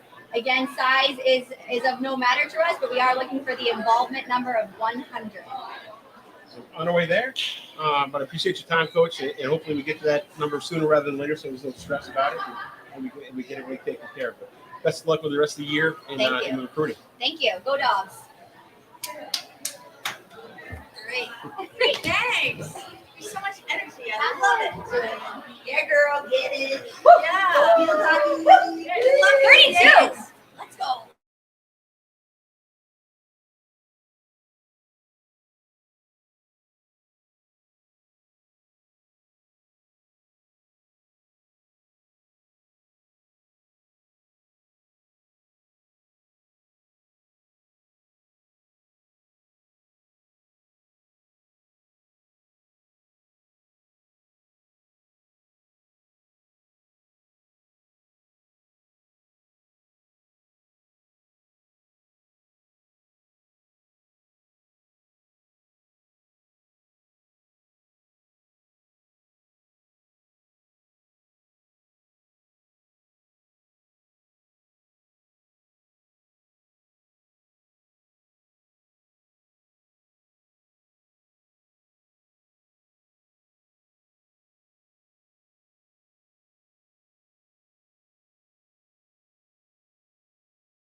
Great. Hi, welcome back. You're with Coach Ross, coming back to Bryant after a couple of years, right? Yeah, And then, absolutely. ready to roll. And got any stimulus on Giving Day. Just want to get this out of the way. I'm like, did you know you could make your payment on Venmo? All right, so just go to the icon. Literally, I just went through this in the break. If I can figure it out, anybody can figure it out. You guys went to Bryant, seriously. And if you go through PayPal, and that'll take you to Venmo. So it's not that hard to figure out. Or you can text your gift to 401-232-8966. Or you go online, givingdaybryant.edu. All right, guys, have any questions, just let us know, and we'll be happy to help you out. So, how's everything going? Good, great. Thanks for having me. No problem. How's fall ball? Good, good. We got 2 weeks left. Good. So we went backwards. So we started with individual work for like the first 5 or 6 weeks, and then we went into fall ball roughly 3 weeks ago. So we got 2 weeks left. Nice. Yeah. Nice before it gets too cold. Yeah, no, we'll be all right. We'll be outside. Oh no, exactly. That's the one thing it was rough when playing lacrosse is in the winter or before spring. It's like, Little oh, bit. spring, it's gonna be warm. It's like, no, it's not. no, it's not. it's not. So, in terms of looking at your vision of the program, how from where it's at right now, obviously, going from Coach Press to you, and where do you think you're headed? You know, everyone always asks about vision. You know, I think vision is important, but vision is a destination, right? We always say in the recruiting process to our guys that, you know, if we gave you a set of car keys and we said go to San Diego, you know, you're going to have a really hard time getting there without a GPS and a roadmap and someone holding you accountable. So for us, it's honestly less so about the vision and more about the day-to-day behavior, right? So we're focused right now more on the mission and our principles than we are the end game. The end game, certainly those are like the tangible things you want to achieve, but we got to focus on what's right in front of us. So, no, I get it. Punching the clock and getting the work in. And you talked about holding people accountable. How the upperclassmen, in terms of indoctrinating the younger guys and bringing the younger guys in, are they pretty good? I think one of the shifts that we've tried to make has been really from the get-go, having everybody understand that, you know, if you have influence over anybody in the team, it makes you a leader, right? So we got to shift away from like the captains, the seniors, the coaches, and kind of go towards more of a player-led group. So I think they've all done a really good job, and it's been a fun process with them so far. No, that interacts with the way kids are nowadays, Absolutely. as opposed to years ago, probably when you played, and that's like, oh, I can listen to this guy now. That's a good point in the way that the evolution of the workforce has gone as well. So, in terms of in just recruiting wise, obviously moving to a different conference, probably a little tougher conference in terms of recruiting. Has it helped with your recruiting? Moving to this I new think they've done such a good job recruiting here for such a long time. You know, I think the model has always been consistent. You know, the irony of Coach Preston recruiting me 20 years ago, you know, now I'm sitting in his chair, kind of going through the same process. You know, I think certainly one of the things that we feel like we face all the time and we're excited about is that if we can just get people to come to campus, they all walk away blown away. And I think that's one of the goals and pieces we're really focused on is in some ways trying to eliminate that reaction as much as possible, just based off of social media, spreading our brand, because we need more people around the country to know how special this place is. No, exactly. We felt the same way when I coached football here. It was the same. Yeah. Just get them on campus. Absolutely. It sells itself. So, and academically, your team's always been a top performer in the schools, which has been nice to see. It's not Absolutely. We're jealous there for a little while when we were coaching football. But, in terms of defining student success, Yes. for your perfect kid, bringing a kid into a senior year, what's that picture look like? Yeah, but I think when we look at success, it's really mission based, right? So what we really created when we got here was we gave the student athletes the vision and the mission, and then they actually together created our principles and behaviors. But for us, the mission of the program is three things. Number one, they've got to learn to love each other. And I think we're really trying to dig in a little bit there. And I think just generationally, it's a group that spends a lot of time swiping on a phone, you know, so they don't really know each other all that well. You know, so that's step one, is love each other.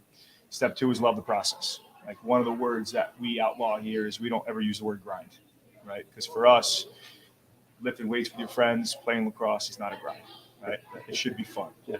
And then lastly is overachieve. And I think that's the most important part, because every team is different. You know, one team overachieving could be 10-6, another team could be 16-0, Right. and then the same thing academically. Not everybody's capable of a 4.0, but if the best you got is a 3.25, then we want you to overachieve.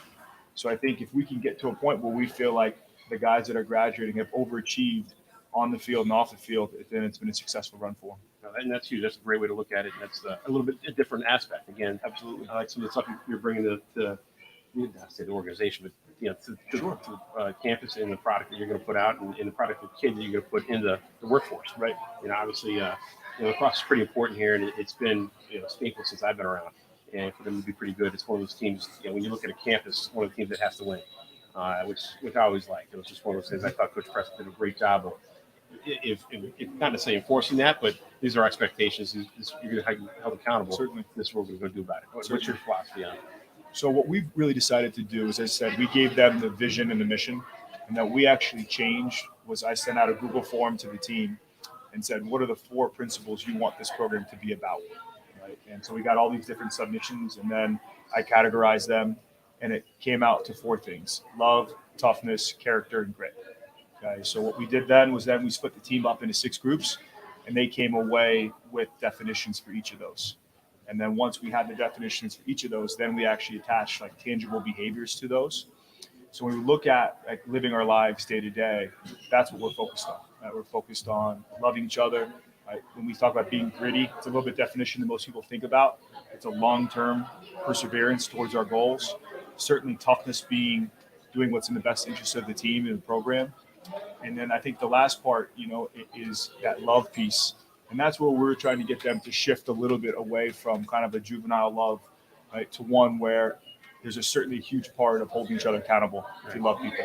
And we certainly are trying to do that. Well, that's huge. And I love that you guys look at it. And in terms of giving, obviously, you guys are number 2 coming into this part right here. And I'm sure that's going to change by the time we log off here in a minute. But, in terms of how much does that benefit your program? What's it going to enable your program to do? Well, I think where we have to start is just appreciating what we have, right, to start. And I think we're at a place where the administration truly cares for us, cares for our success, and they do a terrific job with that. But the reality is, across college athletics, it is an arms race. And you're seeing that all it takes is 5 minutes on Instagram or Twitter to see what else is out there. So for us, with our desire to compete at the top of the sport, giving is extremely important, right, for our ability, to be as competitive as we possibly can be. And then I think B, just increasing our student athlete experience. I think that's really what this day is about. It's about making sure that when you leave and you look back, the people that came after you have it a little bit better than you had. Right. And I think that's been the exciting thing, and the reactions that I've gotten from a lot of people is they love this place and they want to make sure that the people that come after them have the same success they did. And that's huge, and that's kind of been the aspect of looking at it for at least since I've been here. And that's one of those things that's pretty important. And giving is obviously the best way to do that at this point in terms of facilities. Obviously, we're all going to benefit from the 2030 plan, absolutely, and what goes on with that. So, anything else you want anybody to know about your program since it's still pretty fresh coming back? No, I mean, I think right now all I can tell you is that we're hard at work, and every day we're focusing on the next 200 feet in front of us. We certainly have our vision and our goals, but right now what I'm focused on is once we finish up this, I'm going out to practice, and I'm focused on having good practice. All right. I love the outlook. But thanks for your time, Coach. We'll let you go with that. But again, guys, it's not hard. You can pay through Venmo. Just go to the icon of the Giving Day, and you'll find it. And it's pretty easy. Thank you. Thanks for your time, Coach. Thanks.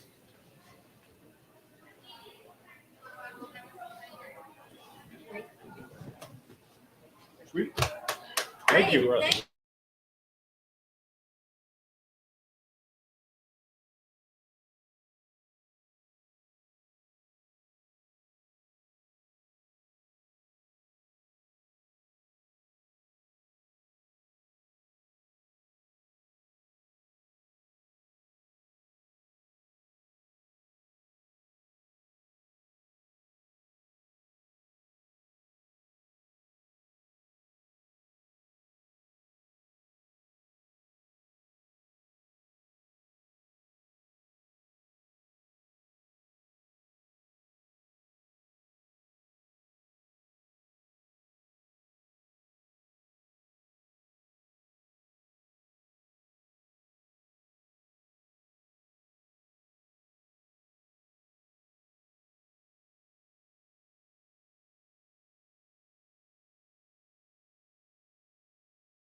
Hi, welcome back, everybody.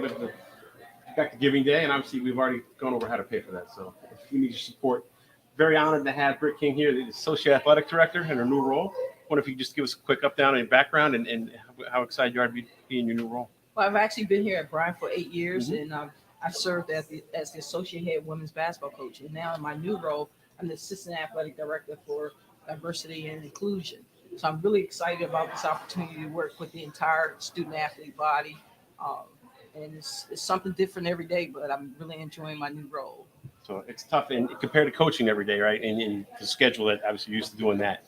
How's the day outlook look different than it did as a coach? Well, I'm still coaching. You know, one of the things most of the student athletes still call me Coach King, and I'm just coaching inclusion, equity, and helping our student athletes with their total development. Run a lot of the life skills programs. We've had already this semester 6 different speakers come in. We had a speaker that came in and talked about the dangers of sex and alcohol. Another speaker that came in and talked about mental health. In fact, she was a former student athlete, competed within the NCAA and struggled with mental health. And she talked to our students about her struggles and how to deal with some of the issues. This year, because gambling was legalized here, sports gambling was legalized here in Rhode Island, we actually had someone come in and talk about the dangers of our student athletes gambling on NCAA sports. Because once you place a bet on the NCAA sport, you become automatically ineligible. So just educating our student athletes on that. And we've had a job fair just for student athletes to help our kids after graduating. Because when sports is over, now you've got to be just like everybody else, go get a job and use your degree that you got here at Bryant to help you in your career. So we've done a lot of programming just in my first semester here at Bryant in this role. So you hit the ground running. Obviously, that's great. Yeah, and I think it helped by me being here previously because I could see some of the needs of our student athletes. So I hit the ground running, trying to fill some of those areas that I saw that we needed improvement in. No, exactly. In tradition, obviously, coaching with all the hours that you work, in different focusing. Have you found it any difficult finding from, hey, I got to get away from this practice and we're going to want to make recruiting calls to this, changing over and trying to work with other people? No, it's not difficult at all. I guess the most difficult part is because I work with all the sports, and on a daily basis, each team has different schedules. So finding a time that I can work with the majority of the student athletes to implement the program, sometimes that is a struggle. So far, I found Sunday evenings has been the best time to work with our student athletes. Their schedules are so demanding between practice, classes, traveling, getting into the training room, and just finding those times that fit into their schedule without overwhelming them in a day.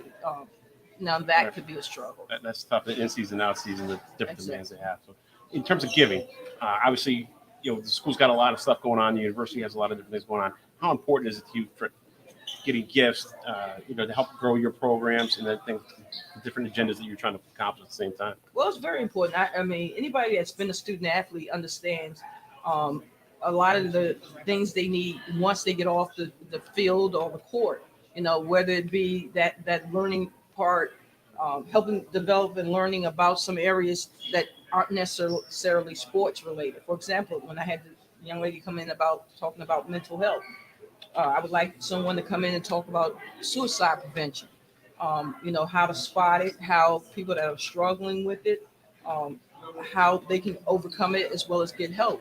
All those take, monetary resources to get that type of help and help our kids grow, just not on the field and on the court, but helping them grow as people and develop.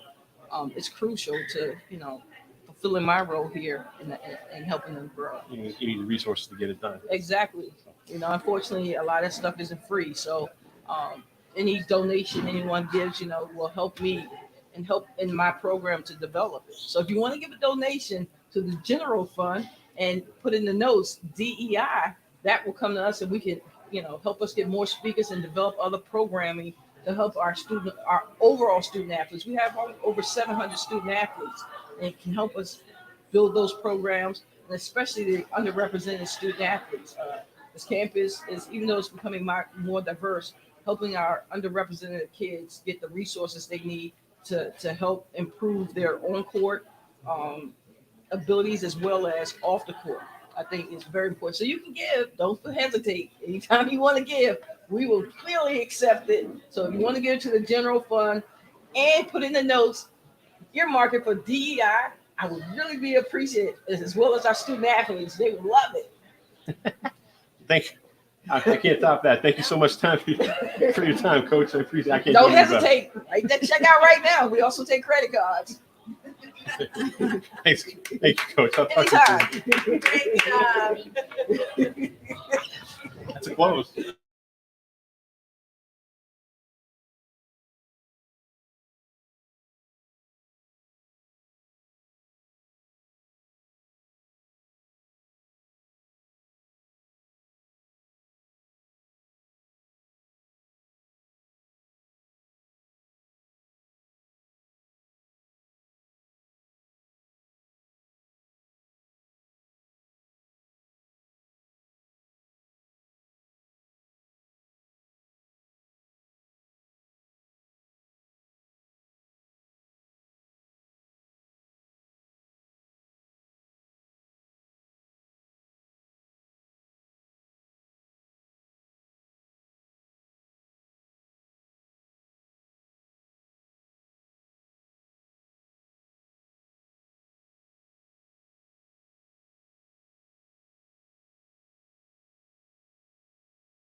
welcome back to Give Me Day. Sorry, some technical issues or difficulties. Just wanted to welcome a couple new guests.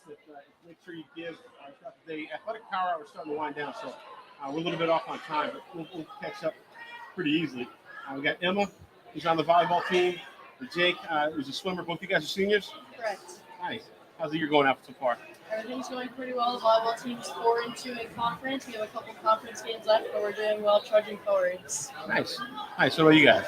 Team's shaping up. Freshmen are looking powerful. We got our first in-conference meet on Saturday. So Oh, nice. looking forward to it. Good. Good. Now, take me through, like, when you recruited to now. How's your experience at Bryant been so far? My experience at Bryant has honestly been wonderful. I think Bryant's a super tight-knit community because it's a smaller school, so there's great opportunities to get close with a bunch of different Bryant personnel, whether it's other athletes, your teammates, professors, staff, faculty. So that's been super, super wonderful. But yeah, my recruiting process, I came to Bryant for an official visit. I really love the campus. I met with a few professors who I love, so I decided to commit here, and then ever since then, I've really, really loved it. Nice. Do you have a job lined up? I'm in the healthcare area, so I'm looking to gain some healthcare experience once I graduate as a medical assistant somewhere, and then hopefully apply to PA school after taking a gap year. Nice. So, take me through your experience. Yeah, I mean, just to echo Emma, it is very similar to that tight-knit community. So I think with the swim team especially, we've got the men's and guys team, the men's and women's team, and we're all very close, but it's been like that all through all 4 years where you really got to get close with a great group of people every year. The freshmen always come in, there's more energy. And then on top of that, meeting other athletes. So Emma and volleyball and being part of SAC, to really get to know and network with all these different sports and different people that really come together. And then after college, too, being able to use that as a network for connections for jobs or just any other opportunities post-graduation. So this community really is something special and unique that I value and cherish, and it's definitely been a huge part of my 4 years here. That's great. And that's one thing I've noticed. I've been here since 04 in one form or another. So, and before there was a swimming team, when they were starting it off. So I didn't know I was short until I met the volleyball players. And I was like, okay. I know I wasn't very tall, but wow, I'm short. So it's one of those things. And I know Coach pretty well. Yes. And she gets after it pretty much. So, Absolutely. in terms of you guys, what do you think you're going to take from here into being an adult and moving forward in life? Because athletics is almost over, right? It's a small part of your life. What are you looking to do in terms of long term and how you think the education and how Bryant's prepared? Athletics has definitely taught me some important time management, balance skills, but aside from that, just how to work in a team. Obviously, being part of a team is a huge part of being part of the workforce, so I've definitely learned a lot about that. Leadership skills, obviously, Bryant does a great job of providing students with opportunities to work on their public speaking and presentation skills. That's definitely a huge emphasis on campus, so not only learning how to publicly speak, but also interact with other individuals in a professional manner. Also, Bryant has offered a great opportunity to network with other people because although it is a small, tight-knit community, the alumni network is super, super strong. So there's definitely been quite a few lessons. And then just like Jake said, building those strong relationships with other athletes and other people on campus and then make those lifelong relationships. No, exactly. Yeah, I'd say definitely leadership is a key part of this place. It is that small knit community, but it gives you so many more opportunities to really step up into a role that you're either passionate about or believe that you can make an impact on this campus or outside of this campus as well. So for us being the SAC president, we've been able to take away so many key valuable lessons, just being able to work with administration or with other student athletes and programs that will benefit all the student athletes on the campus as a whole. So leadership has definitely been a huge part of what I've taken away from here. And then also being able to do this presentation skills and just being able to speak professionally in that real world as we have taken on a lot of these challenges already in schools when we go out and work with jobs. It's that knowledge that we already have existing where we can present and talk professionally and have that edge up on against other schools that are doing job too. No, and that's a real thing. And obviously, working in the private sector, seeing kids that come from certain schools definitely have a leg up. And I think that's one good thing. That's why when you have the career fairs, there's 300 companies here trying to recruit you guys. And it's nice to see that. And the first time I saw it, I was blown away. And it's nice to see how that's grown and how prepared you guys are ready to go. In terms of giving, obviously you guys probably haven't had much exposure in that yet. I'm sure the schools start hitting you up in about 2 years. In terms of people that have graduated before you, how important do you think it is for them to give back to the program and give back to the school?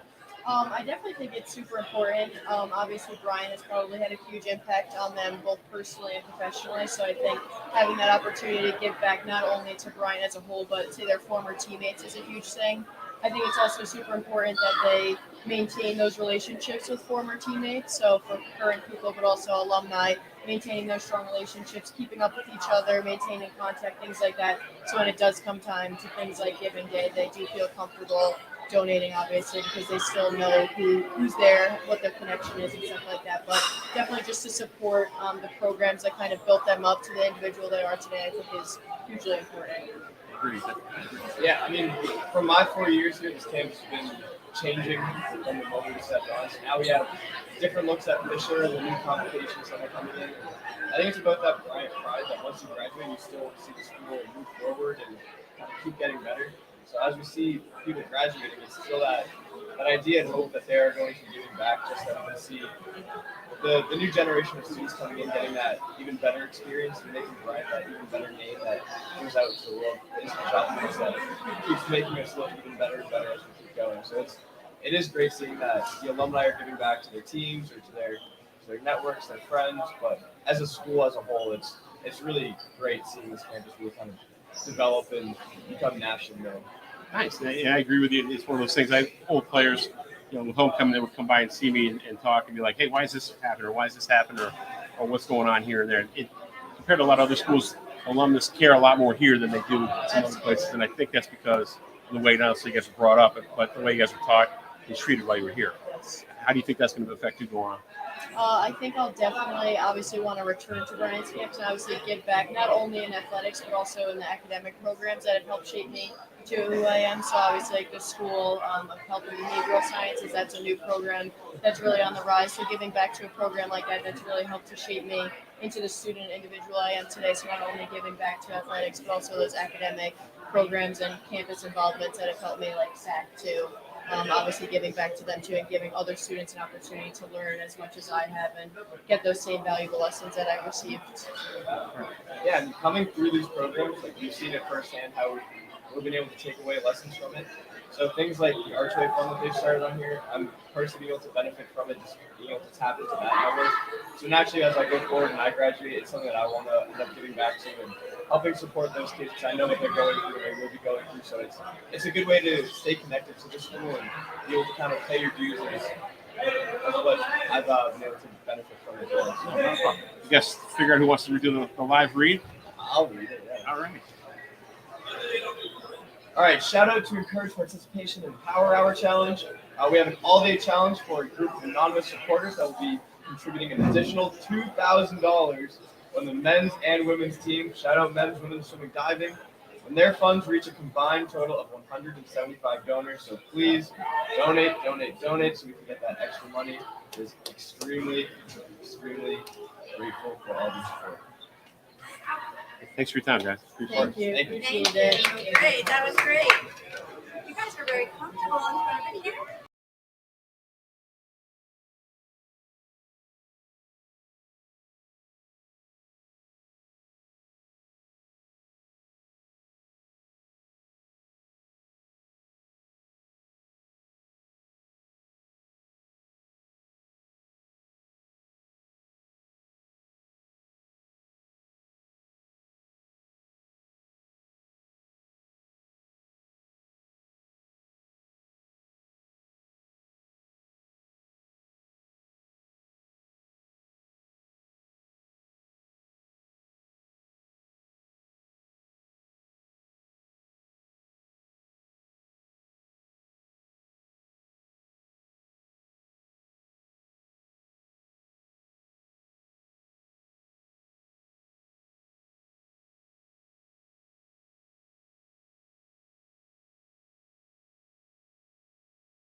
What's going on, buddy?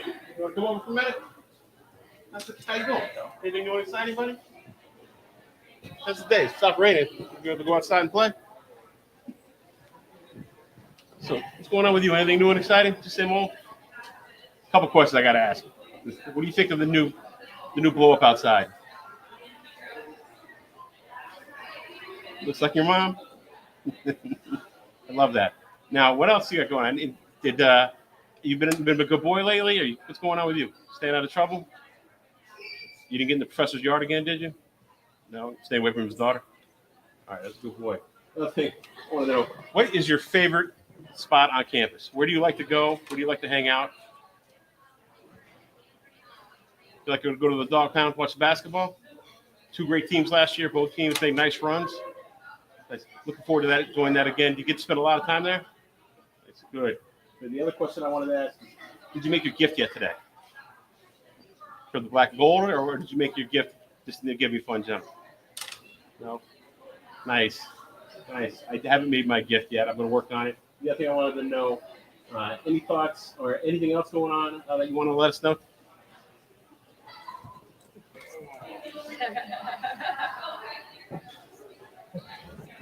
Be the one to make a difference. If you want to flip it over for us, give today. This is awesome. Nice job, Tough. Appreciate your time. We'll let you get back to the dog pound. Enjoy the rest of your day, buddy.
didn't dress so nicely. Okay. But I think we'll get through it. I mean, Dave, his pictures are we've got his pictures. They're out for color correction. Okay. They're coming to me. I took over posting the Power Hour stuff from our account, Instagram and Facebook. I got that covered. I can't do like Twitter and LinkedIn because I just don't have access to it. But I got Instagram and Facebook covered. Yeah, perfect.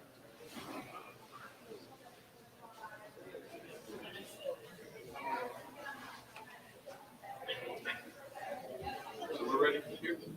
You ready down there? You get ready? Ready? Hot. You're on.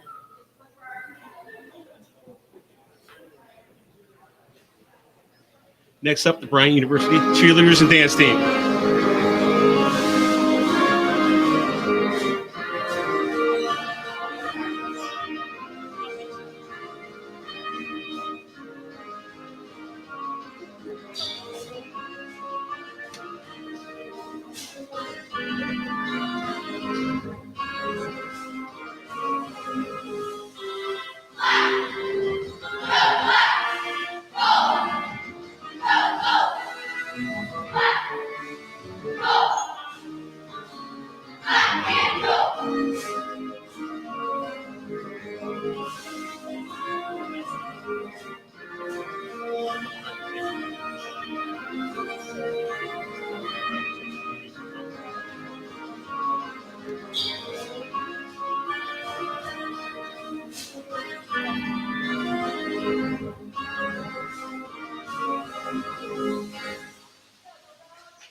let everybody know before we get started here in this next segment is we are at $681,986. So about a little over a third of our way towards goal. So if some of you guys that haven't donated yet, please get going and start having those things as well. We're honored to have Dean of Students here, otherwise known as the Warden. Just so you guys know what happens when you get in trouble and don't do things correctly. You get to go see her. It's a very pleasant lady, and I told her I was going to call her that. But so one of the nicest people on campus. If you do something stupid, you just hear her. Just one. Oh, my dad's retired. How are you over there?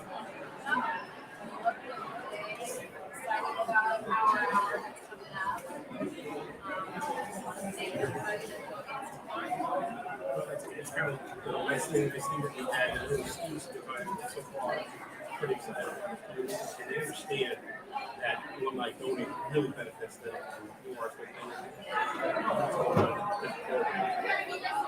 How important do you feel the university ecosystem? So, to be fair, our students, that students bring to us. So, funding a new club, funding a new idea, maybe an off-campus trip. So it really allows me to support students. Exactly. And the best part is they understand that and they appreciate it. Yeah.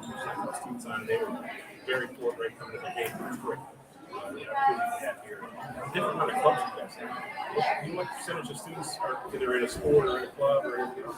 So we have 170 student organizations with 500 students. Most Bryant students are one, if not more, clubs. And then in addition to all the T1 sports, we have girls and recreation. So really club sports. I'm sorry, a little bit more. Students love them. Nice. Love going to those games. So maybe you're not a Division I player, you still enjoy playing. It's nice to see you.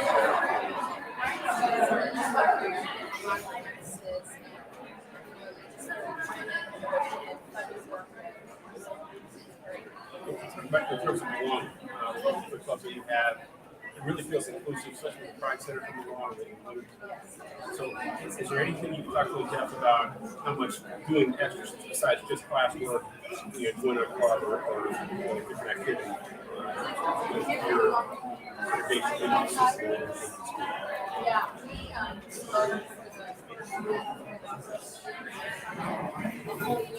welcome to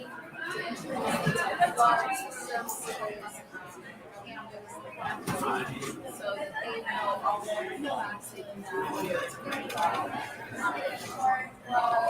clubs range clubs around specific academic topics to service clubs. We have a car club. We have all kinds of clubs. So if you don't find the club you want, create a new club altogether. That's nice. You do that as a faculty member and yeah, you just go to our center for process. Already, I think this year approved 4 new clubs. It's a growing process. Yeah. Yeah, we're very, Bryant students are very passionate and directed and know what they want. That's true. Let's go. Some question about that. In terms of Bryant, the way the school year's going so far, obviously it's really the first year back after COVID had kind of derailed things. How's that going for you? For us, it just feels so wonderful. I walked out to the student involvement fair, which has all the student organizations that are there. So new students and transfers can see all the clubs. And the last 2 years, the first year of COVID, we couldn't do it. Last year, we had to do it spread out all over campus. And there were hundreds of students there, and it really felt like, the old campus. It's just we feel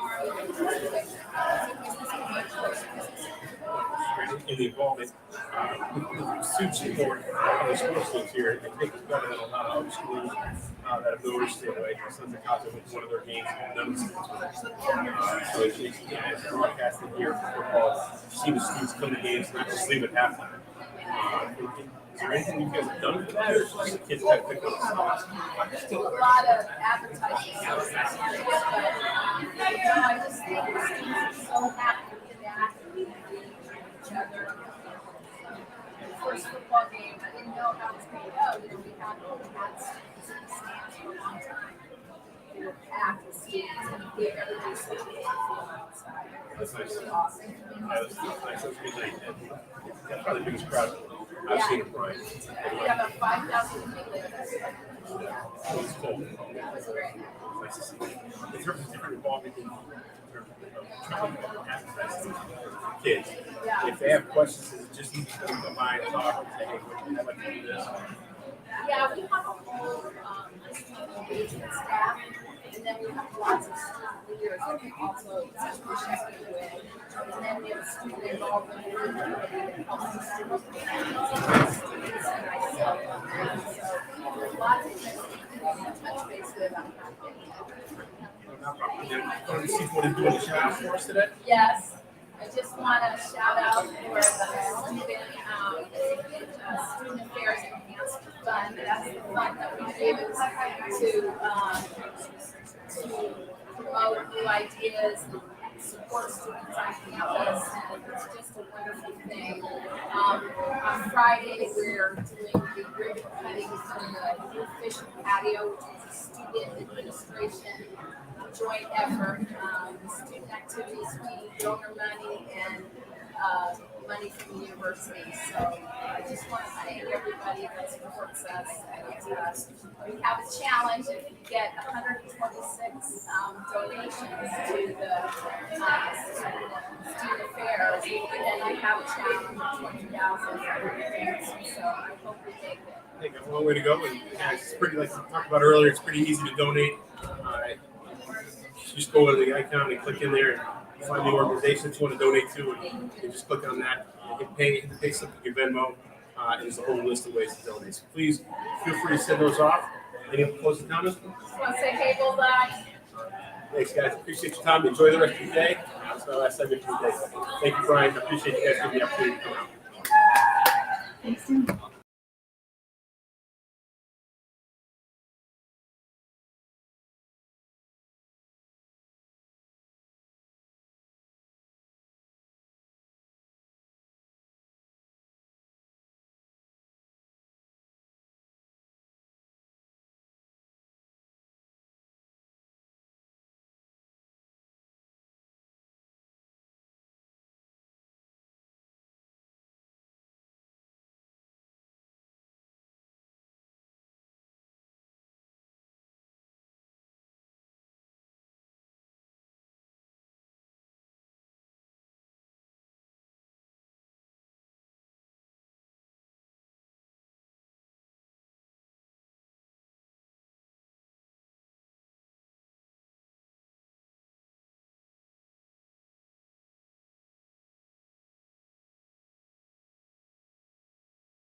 Welcome back. So we still have 45 minutes left of the Student Power Hour, and with me today I have Sarah. We're going to talk a little bit about Archie and how he has incorporated himself into the student campus. So Sarah, please introduce yourself and your friend over here to us. Hello, everyone. My name is Sarah Soroy. So this is my new partner, Archie. He's been here since August, so he's barely new on campus, but he's definitely going to be making his mark so far. I'm glad to have him. Me too. So tell us a little bit about the student dynamic and how Archie is such a powerful addition to DPS. Yeah, so we brought him on just to kind of build that bridge between DPS and students, the nice gateway to be able to talk to us if they want to open up about mental health issues or feel homesick or just feel really sad. Even if they're just happy and want to come hang out with Archie, that's totally fine as well. I love that. I'm sure you'll get a lot of that. I love how much the students love him, and you can really just see them opening up more, just realizing personality. What is Archie's favorite part about being a Bryant Bulldog? Definitely seeing all the kids. He loves coming in to work. Sometimes he actually drags me to work because he's so excited, and it's just I would say, "Oh, you're so excited to meet your friends," and he's like, "Yes, I'm ready to come in." So it's definitely seeing everyone. I think he's a great addition. I think the students will love him. I'm so grateful to him. It's so nice seeing him. Does he have a favorite spot on campus? Honestly, it might be the gate. He loves the gate, especially at night when everyone's walking up, because he gets to see all his That's where all the people are. That's where everything He is. has a little beach outside too, so he gets to take in the nice air, and then you get to see everybody coming in. I'm surprised you didn't say one of the lawns, where you can run around and really good. He loves people. He just loves the students. So that's definitely his favorite responsibility. What's the best part for your team about having Archie? It's really just having him in office. It definitely brightens up everyone's just coming in and seeing him. Look at his cute little face. He's so sweet. He's such a good dog too. And how old is he? He'll be 2 November 1st. We are going to be throwing him a little birthday party on the 18th in the Rotunda. Yes, so definitely come by. Mark your calendars for Archie's birthday. Big old 2. Yeah. So yeah, great. Well, It's been great having him. Thank you so much for joining us today. Of course. I do want to make another note for student life. Any students that are on campus and in the community, I encourage you to participate in Bryant Giving Day. Every gift matters, no how big or small.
back, everyone.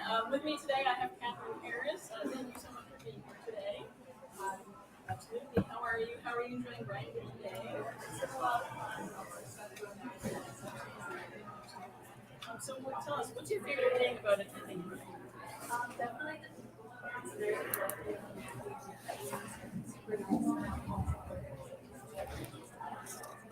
And I have to know, you are quite the involved student involved in class. So you're a student ambassador. Can you tell us a little bit about that? Yeah, so I get forced to just like students. It's a lot of fun to meet a ton of different people, especially now going into my second year. That's it. Really cool person students. Tour guides. Oh, that's really, that must be special. Kind of full circle moment. And you were from integral. And you're also a member of Alumni. So tell us about that. My trial is super fun. I really should as a freshman in high school. So a lot of talent. I'm actually vice president here now. But our funds definitely grow.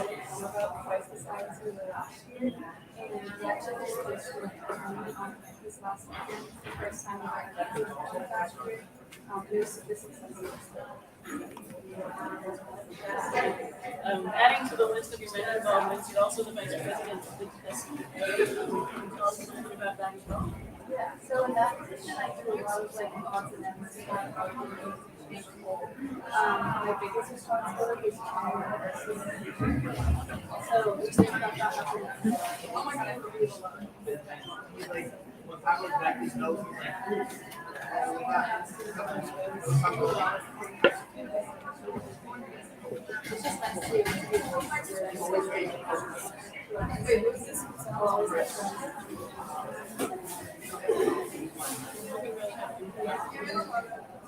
So what would you say is your favorite thing about being so involved? just like the different experiences that we have. It's a big part of the majority of the times that I think we're involved. So they're really helpful.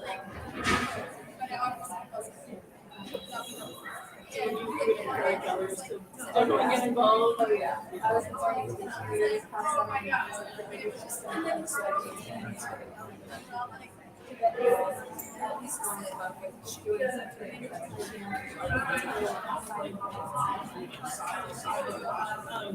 So if you were thinking about it, what is a piece of advice you would give? I would say go to Instagram. Pretty much all the clubs and business out there. Bryant,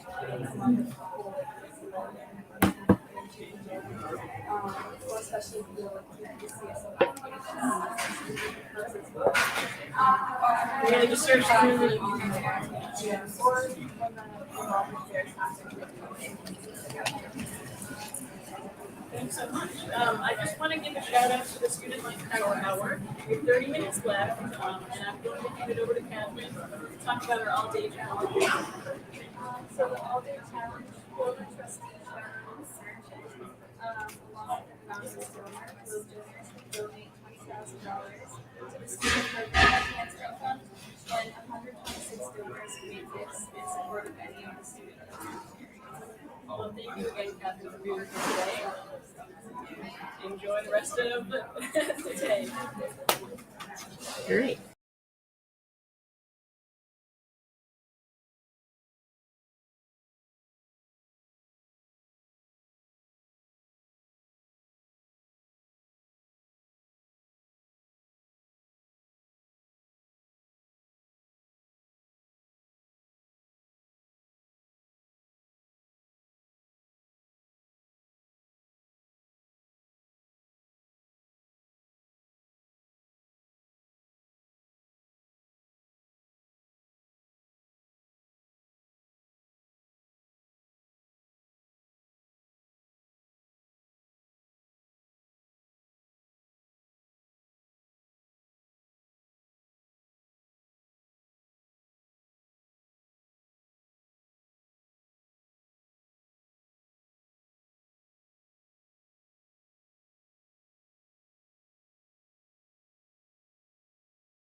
Did you point yet? Welcome back, everyone. So with me, I have Chuck Locurdo, Vice President, Information Technology here on campus. I'm Mark Hoy. I'm the manager over at Laptop Sentinel, recent alum. Very recent, only just a few months ago. Well, congratulations on that, and thank you both for being here today with us. So to get started, I wanted to ask, so technology is so important to today's student. So how does the work of your team support student success? Well, quite frankly, it might sound like it's too much patting on the back, but when it comes to technology, students can't be successful without technology. Right. And we really take an active role in that with our laptop program. Yeah. Whereas, you know, every student gets a new laptop when they get here, and they get to keep that laptop for 4 years. There aren't that many schools that are doing that, so that helps every student have a better shot at success. Sure. Yeah, and I would say the biggest thing with that is not only being able to use that laptop in the day-to-day and get comfortable with it, but being able to use the skills that we learn in those classes and apply that to be ready to get into the real world. Yeah. As a recent alum, I have many friends who went out to the real world and thank God I have that as a program and be able to use that as a leaping off point to make this successful career. And that consistency of the laptops across the university for students makes it easier for the professors.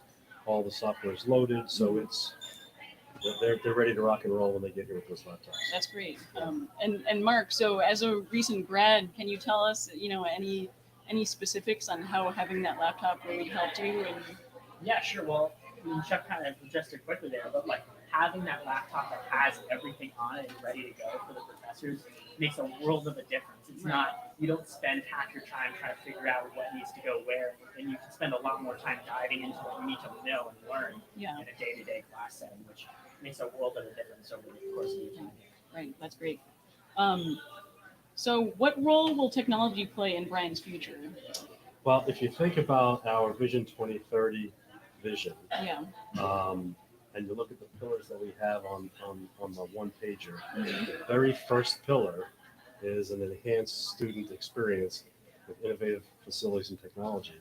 And as I talk to people I know in higher ed and outside of higher ed, there's not a whole lot you can do on this campus if technology is not working. Yeah. You know, if the network doesn't work, literally people are in the hallway in 5 minutes tapping their foot. Should we send people home? No, don't send people home. But that's where we're at. I mean, you swipe it in the Salmo, you swipe it in the dorms.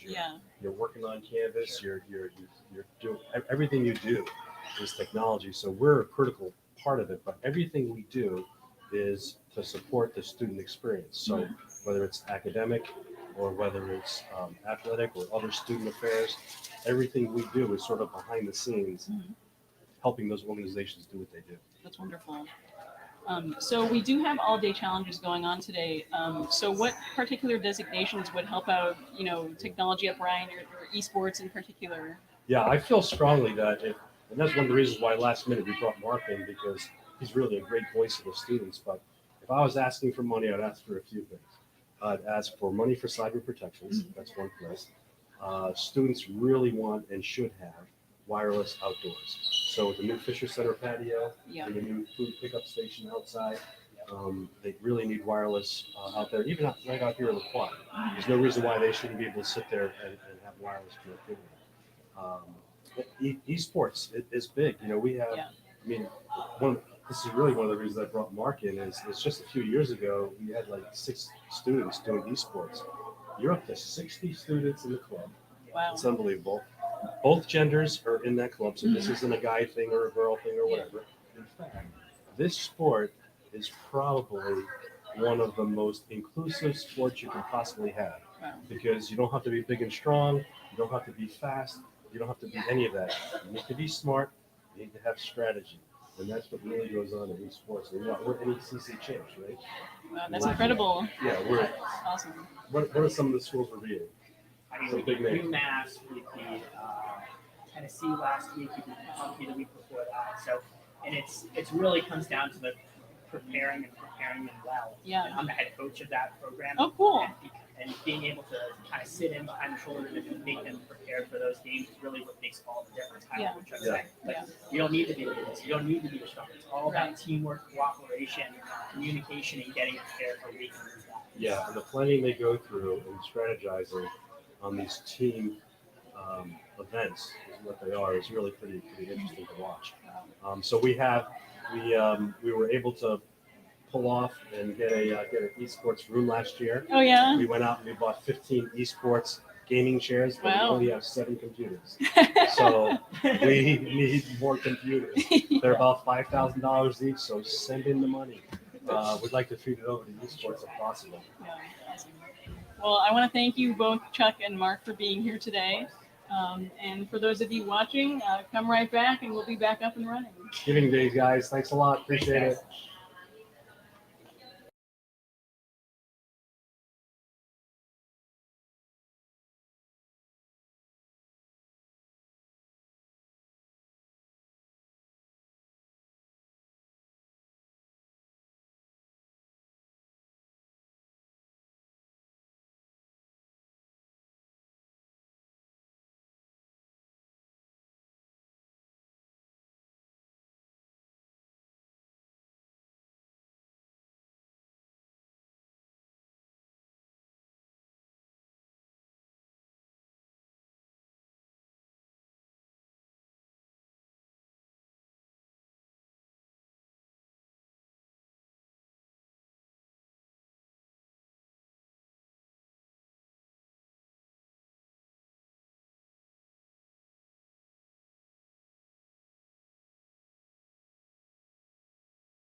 Welcome back, everyone. With me, I have Provost Rupendra Paliwal. Thank you so much for being here with us. Excited to be here. Awesome. How are you doing today on Bryant Giving Day? I'm doing great. I'm just looking forward to this academic power hour to support our academic initiatives. I'm looking forward to our alumni to support us. Yeah, and I want to say welcome to Bryant University in general. I know you're a new part of our team.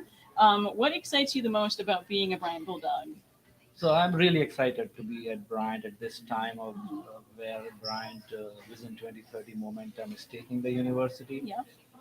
The key strength has been, in fact, what the foundational strength of Bryant University is the exceptional outcomes it delivers for the students. I think the evidence of that is out there with our alumni who are Right. so successful. And we want to continue to do that and expand that brand of education Yeah. beyond what we have traditionally done. So we want Absolutely. to continue to grow. Absolutely. And tell us why is Bryant Giving Day so important, and how is that going to affect our future with academics? Yes, as I said, I think it's important for us to expand what the brand of education is beyond what we are traditionally doing, Yeah. and also double down on our strength. And any support from alumni would help us in what we do in terms of offering the real world ready students to the employees. Yeah. Which means we want to expand the experiential education opportunities for our students, internships, and career placement for them.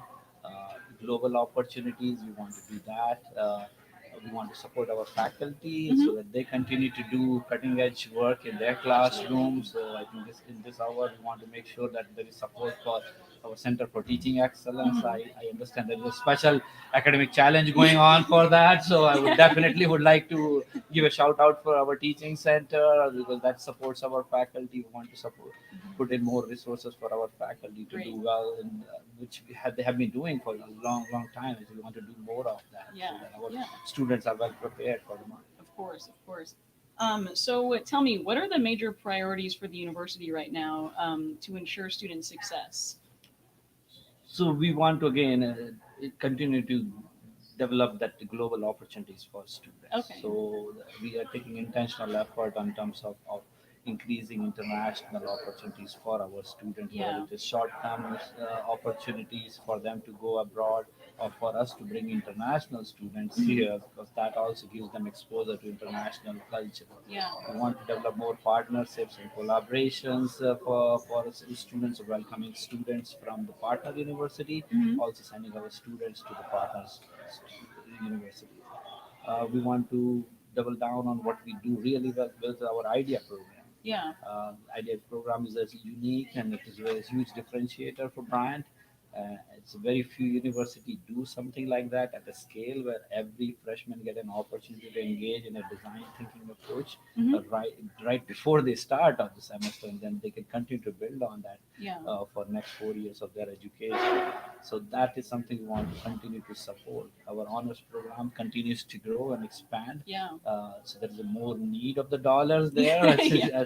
as we have grown our freshman class. Yeah. We continue to attract really high quality students. So our number of incoming honor students has significantly increased, That's which means great. the need for the dollars there have increased. Absolutely, absolutely. And we've been so successful this year with the incoming freshman class, breaking records Breaking records, actually. yeah. So we're very excited about that.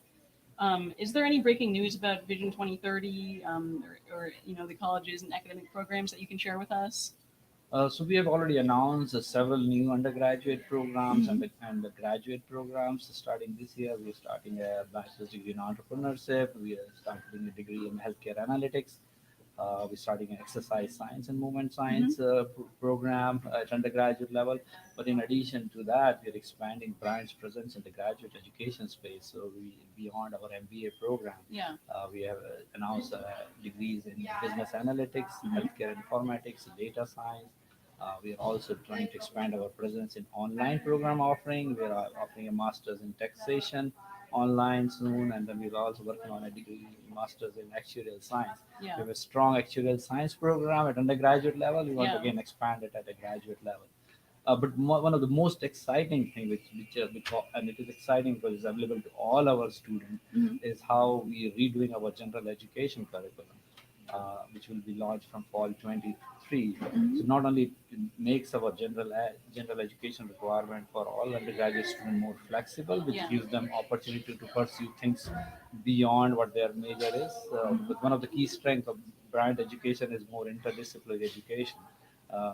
Combination of business with liberal arts with business, Yeah. and now health sciences with business.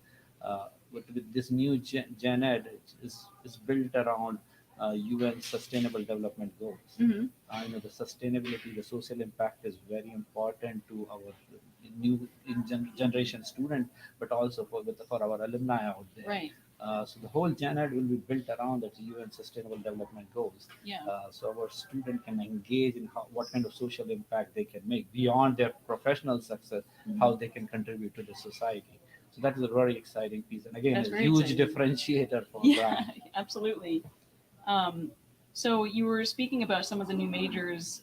Can you elaborate more on, that the healthcare aspect of that, healthcare analytics, the exercise and movement, and really the science side of things? Yeah, so the Bryant had again historically the College of Business, Right. which is our crown jewel, if Yeah. you might say that, and that continues to be there. And then we added College of Arts and Science about 10 years back, Yeah. as we became a Bryant University. And the new space we are exploring, and we announced this year's creation of a School of Health and Behavioral Sciences. Mhm. And there's a huge need of skilled employees in the health sciences side. And there are other schools which are doing programs, but we want to do it in a Bryant way, Yeah. in terms of unique interdisciplinary approach to how we offer our health sciences program. So that's why the school is called Health and Behavioral Sciences. Mhm. So we're combining some of the strengths which already existed in psychology Yeah. and health sciences, bring it all together under one umbrella. Mhm. But again, playing to our brand strength of about infusion of the business education within health sciences. Mhm. So we are trying to see where the intersection of health, psychology, Yeah. behavioral sciences piece, and the business pieces, and put it together in the School of Health and Behavioral Sciences. Awesome. Uh, and and it's not only in health and behavioral sciences. The other piece which we are working across in our curriculum is knowing that now we are live on Facebook, so we know that we live in a digital economy, right? Yeah. Everything is digital, everything is about data, right? Yeah. So we live in what we call as a data-rich digital economy. So we are making sure that all our programs, the business program, arts and science program, but also health sciences programs, also incorporate this data piece in Yeah. their curriculum. And that's where the context of that healthcare analytics program is. It not only captures the health sciences piece, but also infuses the data analytics piece in that program. Right. Thank you so much for elaborating on that. I do want to give a shout out. It is the Academic Power Hour right now. So the academic program that receives the most gifts will actually receive additional bonus funds. And we have a second way that you can give to the academics programs. The Special Academic Challenge is when we reach 115 donors to the Center for Teaching Excellence, it actually unlocks a special $20,000 gift from our very generous trustee, Eric Handa. And Provost Paliwell, if you want to add how these special designations to academics can really help our future. Absolutely, we want to continue to strengthen our teaching excellence. We say that we build character for success for our student, and we also build what we call in the pathways for success for our students. We create pathway for students to on graduation to find great jobs, or we create pathways where students can go to the graduate program. We have some exciting programs around 3+1 program in MBA, Yeah. 4+1 programs with our undergraduate programs and graduate programs and new programs which we are launching. So we want to continue to invest in these programs, and I hope our alumni will take advantage of this power and invest in something which really differentiate Bryant education. Yeah, absolutely. Well, thank you so much to Provost Rupendra Paliwal for joining us today. Go Bulldogs and be the one. Thank you, and join us back at 3:30. Let's do it. Okay. Thank you.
Welcome back, everyone. I have a special guest here today. If you want to please introduce yourself.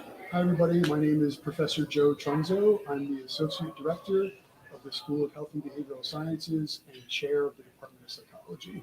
Thank you so much for being here today. Thanks for having me. So to get started, can you tell us about the College of Health and Behavioral Sciences? So the School of Health and Behavioral Sciences was formed over the summer. And we have, basically, we took some existing programs and recognizing the need for programming in the health and healthcare industry and health and behavioral sciences, we decided to really put an academic focus on these areas. Yeah. So the undergraduate majors within the school, we have our biology and psychology. So those are two majors that have been in existence at Bryant for quite some time. Yeah. We recently, within the last couple of years, added a health sciences major. So for students who are interested in working in healthcare but might not necessarily want to go, like pre-med, or might not be looking for a clinical career, but are looking for something in the healthcare industry. We also started a healthcare analytics program, which is one of the few of its kind on an undergraduate level. Wow. So the healthcare industry is very data-driven, so we're leveraging the strength of our science program, our mathematics program, and our data science program to create an interdisciplinary major that really prepares students to hit the ground running in the healthcare analytics and informatics area. And we're also launching an exercise and movement science major. So we've got 5 majors in total in the School of Health and Behavioral Sciences. On the graduate level, we have the wildly successful physician assistant program, and we also have just launched a Master's of Science in Healthcare Informatics. So for students who are really interested in healthcare data and healthcare analytics and informatics on a graduate level, we're able to provide that education opportunity as well. Well, congratulations on all of this progress. It's really great to see more science-based, academics involved in Bryant. Thank you. We're super excited. That's great. So is there any breaking news regarding Vision 2030 and the health and sciences behavioral program that you want to share? So probably the biggest news, other than all the new program development we've had, like the whole thing is kind of breaking news.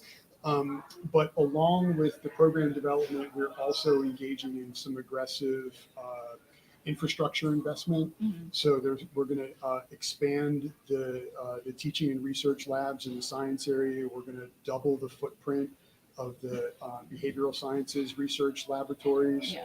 And we're also building out a brand new state-of-the-art exercise science laboratory with really high-end equipment, metabolic equipment, exercise equipment to help students in those majors really learn the cutting-edge technology in that discipline, in that field. Yeah, awesome.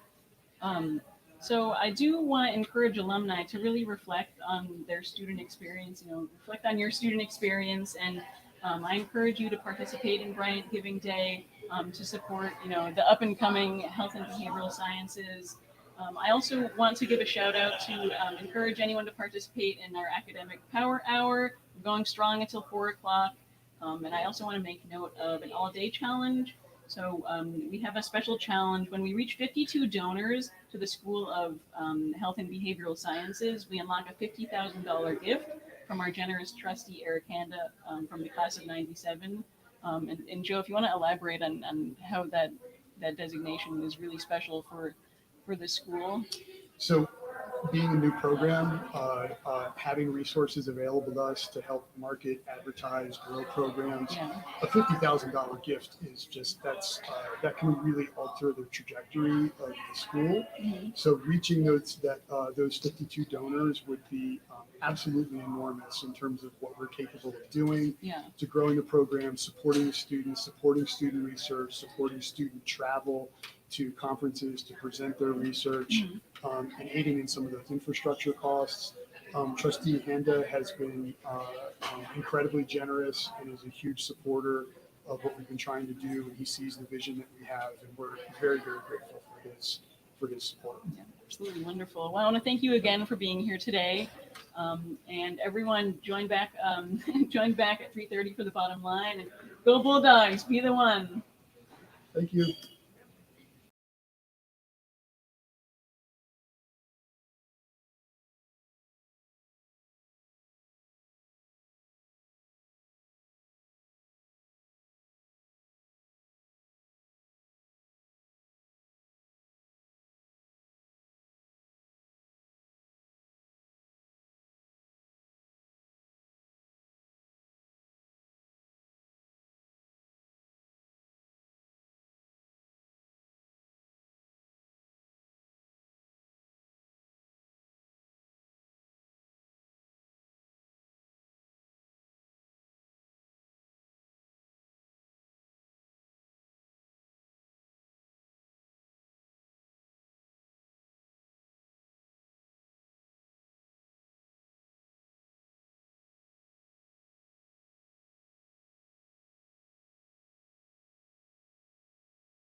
will find you acting on your best behavior.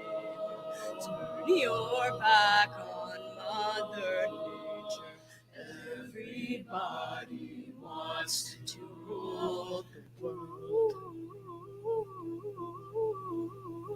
It's my own desire. It's my own remorse. Help me to decide. The most of freedom and of pleasure. Nothing ever lasts forever. Everybody wants to rule the world. There's a room where the light won't find you. Holding hands while the walls come tumbling down. And they do have me right beside you. Say that you'll never, ever need it. Might believe it. Everybody wants to rule the world. Everybody wants to rule.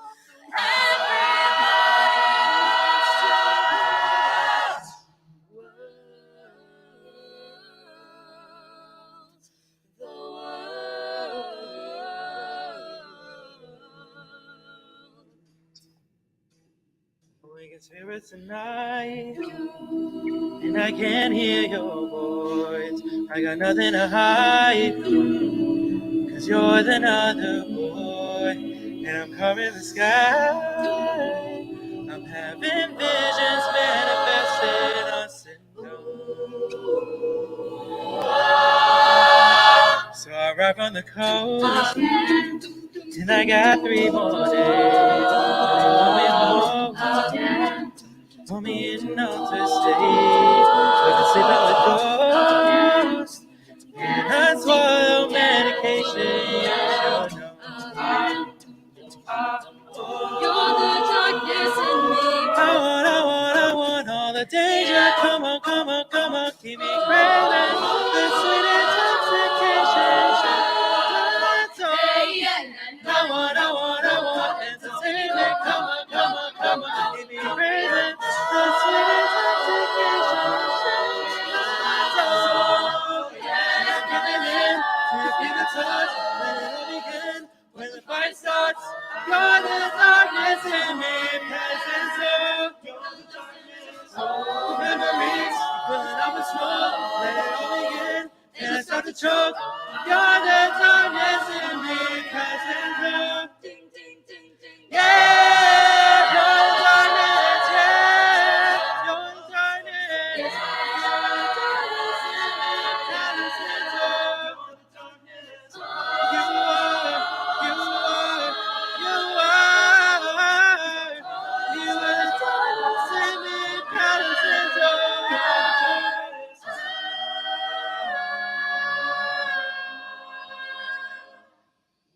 you're the darkness in me, Palo Santo. Yeah.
Welcome back, everyone. I have two special guests with me from the IDEA program. If you want to please introduce yourselves. Yeah, happy to. I'm Rob Massoud.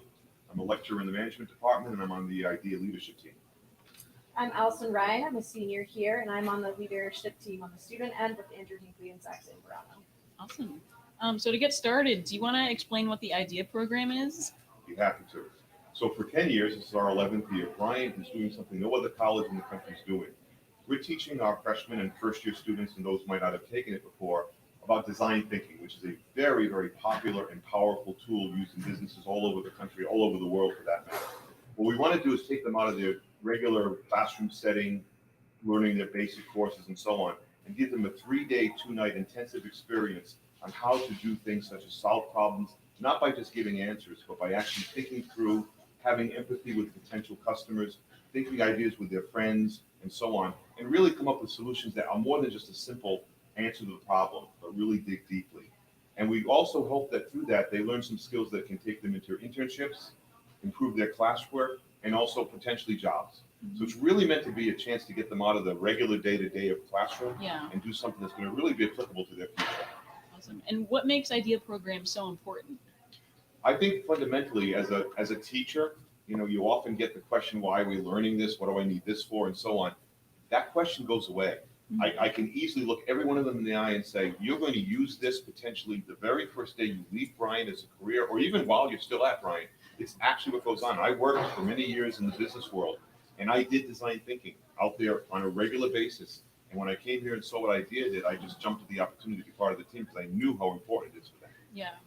And you mentioned that this is, a special program. So what makes it so unique to Bryant University? Well, obviously the first thing is that no one else is doing it. Right. And I think that goes to the credit of the founders. I wasn't here when it started, but right now Dr. Allison Butler is directing it, but she inherited that from a number of other faculty. Some who are here, some who are not. But they recognize the fact that there's more to school than just learning what's in the classroom. There's the experiential side of things. And literally for 3 days and 2 nights, these students are experiencing what they'll have to do to grow up. I think, if you don't mind, I'd like to turn it to Allie because she's actually doing it right now. Yeah, absolutely. She took the course, the program as a freshman, and now she's actually using it right now in her courses and also her internships. So. Yeah, so I took the course in 2020. I took IDEA as a freshman, and then I was a mentor last year. I'm on the leadership team this year. It's really helped shape my experience here, unlike any other school. I think that in my classrooms, it's caused me to be more innovative, and I want to collaborate more, and it helps me create a problem solve a lot better. So in the classroom, especially working with as many group projects as we do here, it's been like the essential foundation that I've needed for all my classes. Yeah. But then away from that, it's opened up opportunities for careers, internships. I've gotten internships at not younger ages, but these larger companies that no idea understand the process and understand how important it is. And to be able to bring that to an interview and say, I have this skill set and I've learned it, I've been credited for it, and no other students can come forth really with it. It's been an incredible experience. Amazing. And so you mentioned that you went through the process. So what was the transition like going from, a student taking the course to being a mentor? Walk me through that a little bit. I think it was a lot of fun. I think definitely when you're teaching it, you continue to learn more about it, even though you're going through very similar steps that I did my freshman year. Mentoring as a junior not only reinforced what I was learning, but getting to see other people do it and the type of ideas they think. It's that idea that we've done this program for so many years, but it keeps being successful. And there's just so many other new ideas that are coming that I can learn from and that other students can learn from as well. Yeah. But you get to learn more about it because you're a mentor, but you're also learning more about it because of the students who are going through it. That's great. Thank you. So I do want to take a moment to ask any alumni to reflect on their experience that they may have had going through the IDEA program and, really think about, and I want to encourage you to participate in Bryant Giving Day and make a gift to the IDEA program. And Rob, I want to go back to you. So in what ways can someone support the IDEA program? Well, obviously, we're looking for anything you can do on Giving Day. It's important for us. There is an opportunity to go right to an IDEA page and give to us. And I just want to mention for anyone out there that's in the business world who knows this is a real chance to have an influence on the students here. This is truly a pay it forward. These students, by going through IDEA, are going to be more business ready. They're going to have the opportunities that you have currently, but they'll get them right on day one. So that's really important.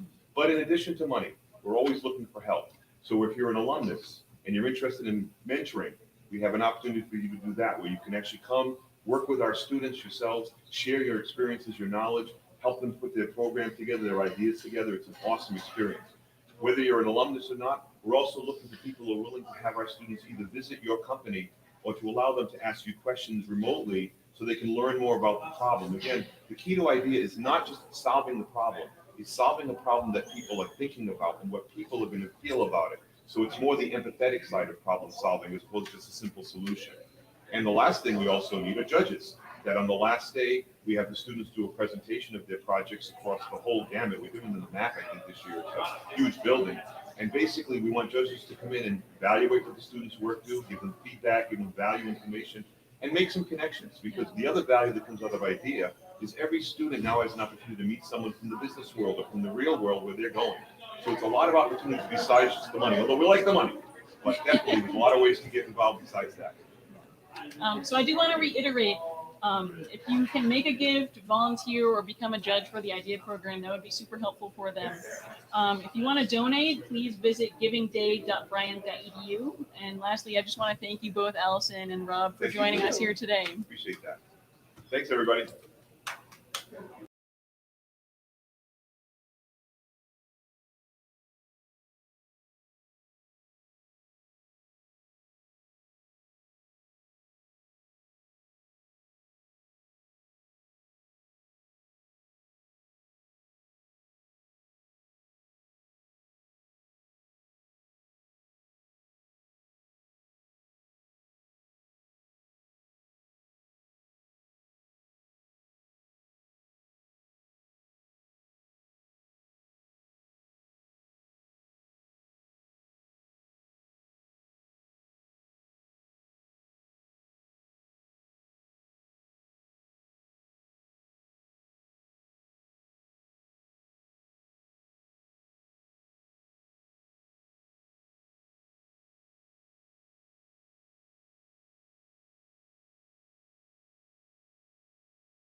Welcome back, everyone. I have a super special guest here with me today, Mr. David Wesen, the Vice President of University Advancement. Dave, how are you today?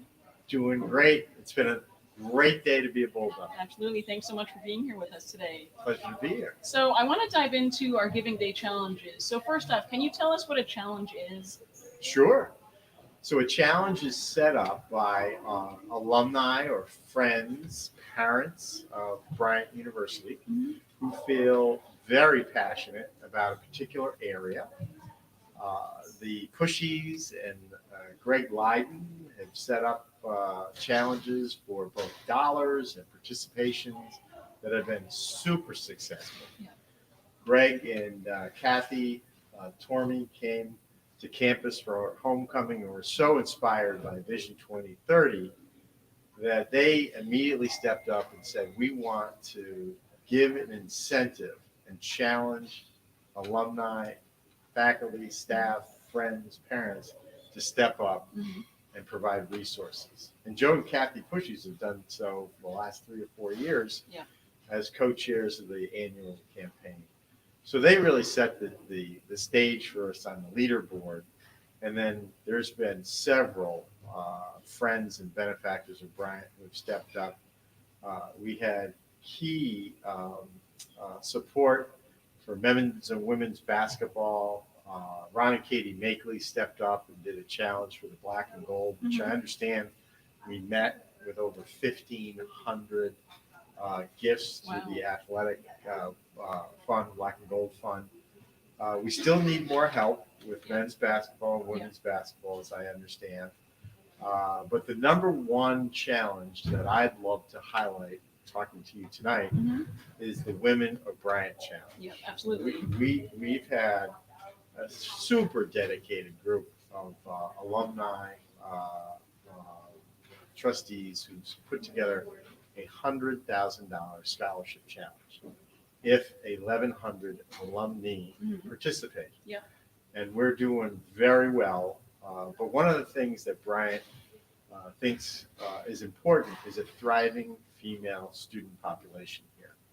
And so we believe that providing increased financial aid support will help attract more women to Bryant. Absolutely. And so right now our male-female ratio of students is 60-40, male to female. The normal enrollment for universities is 40% male, 60% female. So we're directly inverse. Yep. So we'd love to enroll more women here. So this challenge set up by Ellen Wilson, Nancy DeVinny, Christine Katzev, Cindy Smith-Sprinkle, and Diane Kazarian is super important for us. And so if there are any female graduates out there who would like to support a very important fund, please look at the Women of Bryant Challenge. It's really important to me as a father of a current Bryant student. Courtney, my daughter, is a senior, and I would love to see what we do for female students here continue to grow. We've had the Women's Summit, which has been a terrific program. Yeah. We've got a very vibrant women's living and learning community that I know you can invest with in our student programming. And I would love to see our female alumni step up, participate, to support this super important challenge. 100%. I think it's critical for Bryant's future to have a thriving female population. Absolutely. Yeah, I just want to reiterate, it's so important to focus on the Women Leaders Annual Scholarship Fund, and I encourage you to participate in Giving Day here and make a gift. Now, I do want to move over to, we spoke about men's basketball, that they're in need. We do need 50 donors to get to be able to unlock the $50,000 gift for men's basketball. And we have a handful of other, I apologize, we have a handful of other challenges that need help if you want to speak on those. Sure. Well, we all know men's basketball had an amazing season last year, making it to the NCAA tournament for the first time in our history. And boy, was that exciting. The run through the playoffs in the Northeast Conference before we switched to the American East Conference. The excitement, the electricity, the pride that we had as a school for the men men's team was terrific. And we need to continue that excitement. We are in a new conference, the American East Basketball Conference. We'll be playing the likes of the University of New Hampshire and University of Albany, Maryland, Baltimore County, University of Maine, and the biggest opponent in that league is the University of Vermont. And one of the things you notice, those are all big state schools with big budgets, and being a small private school, we have to fund our Division I athletic program with resources, and many of those resources come from our donors and our supporters. And so we still need 50 gifts before I sat in the seat, and now that's what we needed. So hopefully maybe that's ticked down a little bit for your generosity. But I also understand we need donors for to meet the Liz Davy challenge that Liz set up for the women's basketball program. So Mary Burke has been a long-standing, successful coach. Almost had us to the women's NCAA tournament last year. We made a great run through the NCAA playoffs. Fell short in the championship game. Mary Burke and I went to high school together, Oh, really? so I've known Mary for a long time. And I would love to see the Bryant community support the Liz Davy Challenge. So I also know our good friend Bill Connolly. He and Darryl Buchanan set up a challenge for the men's baseball program. That could use some help. Women's field hockey has had great momentum. Swimming and diving are all athletic challenges that could use some additional support. The College of Arts and Sciences, DEI, our Digital Innovation Fund, all need some help. So I ask you to step up. I know Dean Veronica McCombs would love us to support arts and science. So we're going to take a quick break and we will be right back. So tune in.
So I work in the development office at Bryant. I'm the development specialist.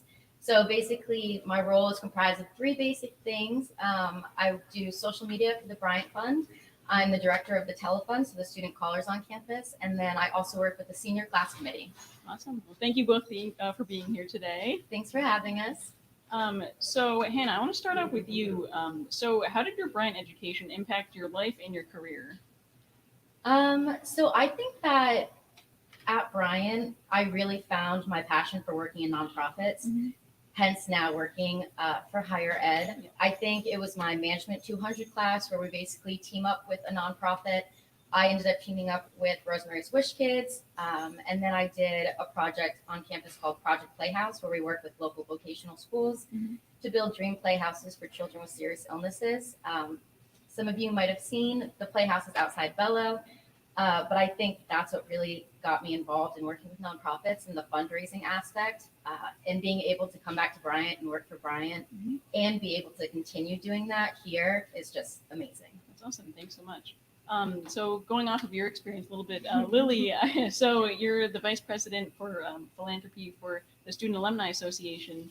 Can you tell us why you think it's important for members of the Bryant community to give back, either with time, donations, anything like that?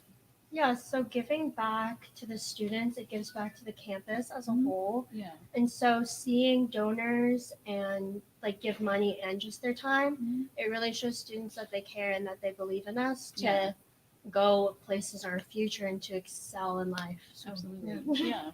And Hannah, why, being part of this whole Bryant Giving Day thing, why do you think Giving Day is so important, and why should people at home go online and give right now? I think the great thing about Bryant Giving Day is that we have so many designations that you can go and you can give to. So it's so personalized for each student, for each alumni, for each parent, for faculty and staff to be able to donate directly into something that means the most to them. And that's something that we definitely try to push out as far as like a message. We definitely want people to support the areas that they want to. And so I think that it definitely creates an opportunity for people to make such a profound impact for the students that are currently still going here. And so going back to you, Lily, to kind of, tie everything together. So you're living proof that philanthropic support, helps real life students go to Bryant like yourself. So why is your scholarship so important to you as a student? And what do you want to say to people to encourage them to give? Yeah, so I think it's kind of obvious that obviously higher education has become more expensive. And, with everything going on in the world, a scholarship can really make a difference, whether it's taking half of that tuition off or, even just part of it, anything else. It's not what you give, it's that you give. So 100%. So I do want to give a shout out to encourage participation in our current scholarship Power Hour Challenge. So go online, givingday.bryant.edu, and give. Go Bulldogs and be the one. Thanks so much for being here. Thank you.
Welcome back, everybody. So here again with the Vice President of University Advancement, Mr. David Wesen. How are you doing tonight? Jillian, doing well. It's been a great day here in Smithfield. That's great to hear. For Bulldogs around the globe. Absolutely. Throughout the United States, we've done an amazing job of reaching people far and wide. And we've already broken our record for the number of donors. We're over 2,600 donors for the day. Wow. We've had over 3,900 gifts. And so we're over our goal for the donors for the day. And we're coming up on where we were last year for gifts. And we already beat our number for the money we brought in last year, but we want to go for that 2 million if we can make it. So we got a long way to go. Absolutely. Another 3.5+ hours out there for us to kind of keep working to make this happen. Yep. So very exciting day. That's great. So I want to ask you a little bit of your role specifically and how Bryant Giving Day impacts you on that field, but also as an alum yourself from the class of '86. As an alum from the class of '86, I love Giving Day. It creates a lot of energy, a lot of dialogue between old friends and classmates. I've been texting and reaching out to people all across the country. Yeah. And it kind of makes for a once a year where I know I can connect with friends who I haven't talked to, and it's an immediate comeback. Thanks for the email. Got it. Done. Yeah. Do it tonight when I get home from work. So, that's exciting to see how people respond so quickly. Yeah. And they find some passion that we have on one of the challenge boards. And so that's exciting. The other part is the campus really gets around it. I mean, the rotunda was just packed today with the bottom line, with the pep band, the coaches were here, the faculty, the deans, the cabinet. President Cattell. So there was just a lot of great energy, both on the Hazenfeld Commons and in the Rotunda. And you could feel the energy all day long, from 8 o'clock to 8 p.m. And did you have any standout moments today, with everything going on? Well, I always love it when we go over a challenge. So meeting those leaderboard challenges were terrific. We are on the precipice of going over our challenge. For DEI, I think we need about 5 more gifts, and we need 11 more gifts for the College of Arts and Science. I know the School of Business hit their goal. Black and Gold hit their goal. The athletic teams have really done a great job. The faculty have been just tremendous, reaching out to all, their students and friends and family. So to me, that's the best part of the day, when people really get excited about what Giving Day means for them, their students, their program. And, it's just a little heartwarming to see people rally around, these types of special days. Yeah. So what do you want to say to those at home watching right now? Why is it so important to give right now? Get online, give, meet our goals. Well, it's a challenging time with, our economy, and our students are up against so much. Right. They take a lot of burden on working jobs, summer jobs, taking on student loan debt. And, they're paying a lot in tuition. Bryant is a great return on investment. Yeah. But it's not an inexpensive proposition to come here, but it's a great value. And so to me, Giving Day allows our alumni and friends to kind of show why it's important to support these students and how they can make a difference, keep tuition low, keep academic delivery at an extremely high level, but do it in a way that is not burdensome to our students. Yeah. I think that's really important. We've got a challenge, the Women of Bryant, that is really important. I think getting our female students enrolled and successful here through living and learning communities, the Women's Center, through scholarship and access, so critical. Yeah. It's an important part of a very vibrant university in Bryant University. So we still have work to do. I know there's the gentlemen, the brothers of Phi Epsilon Pi, put up a great challenge, and I know that's still out there. So if you've got any interest in supporting your brothers, an anonymous donor came forward, and the brothers are rallying around him. It's great to see, that fraternity community support a day like today. Yeah. And the faculty and staff have stepped up, so significantly, and very, very exciting to see so many goals reached. Yeah, well, that's great to hear. I do want to know challenges are still live. They will be up until midnight tonight. So please get online at givingday.bryant.edu. I encourage you to please make a gift at any level you're comfortable with.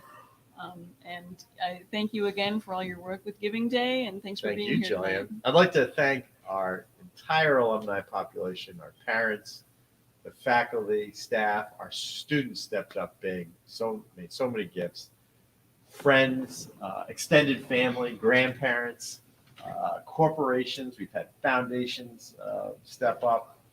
It is really, truly an amazing feeling to be on campus and to see so many people supporting so many different areas of the university. So we're here. We've got many hours left to go to plug along, and the folks in California are probably just getting home from work, and so opening up their laptops, and until the sun goes down in Hawaii, we're going to be plugging away.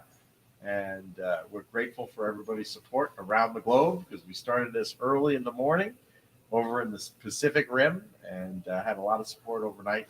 And so it has been a great day to be a Bulldog, and we look forward to sharing our results. Stay connected. We have a power hour coming up from 8 to 9 for young alumni, critical group of people. And so we hope to see our tallies grow, our challenges unlocked, and our gratitude really be expressed through our fulfillment of all the opportunity we've offered today. Absolutely. Well, thank you so much again. Just a reminder, givingday.bryant.edu. Go online, give right now. Go Bulldogs, and be the one. Go Bulldogs.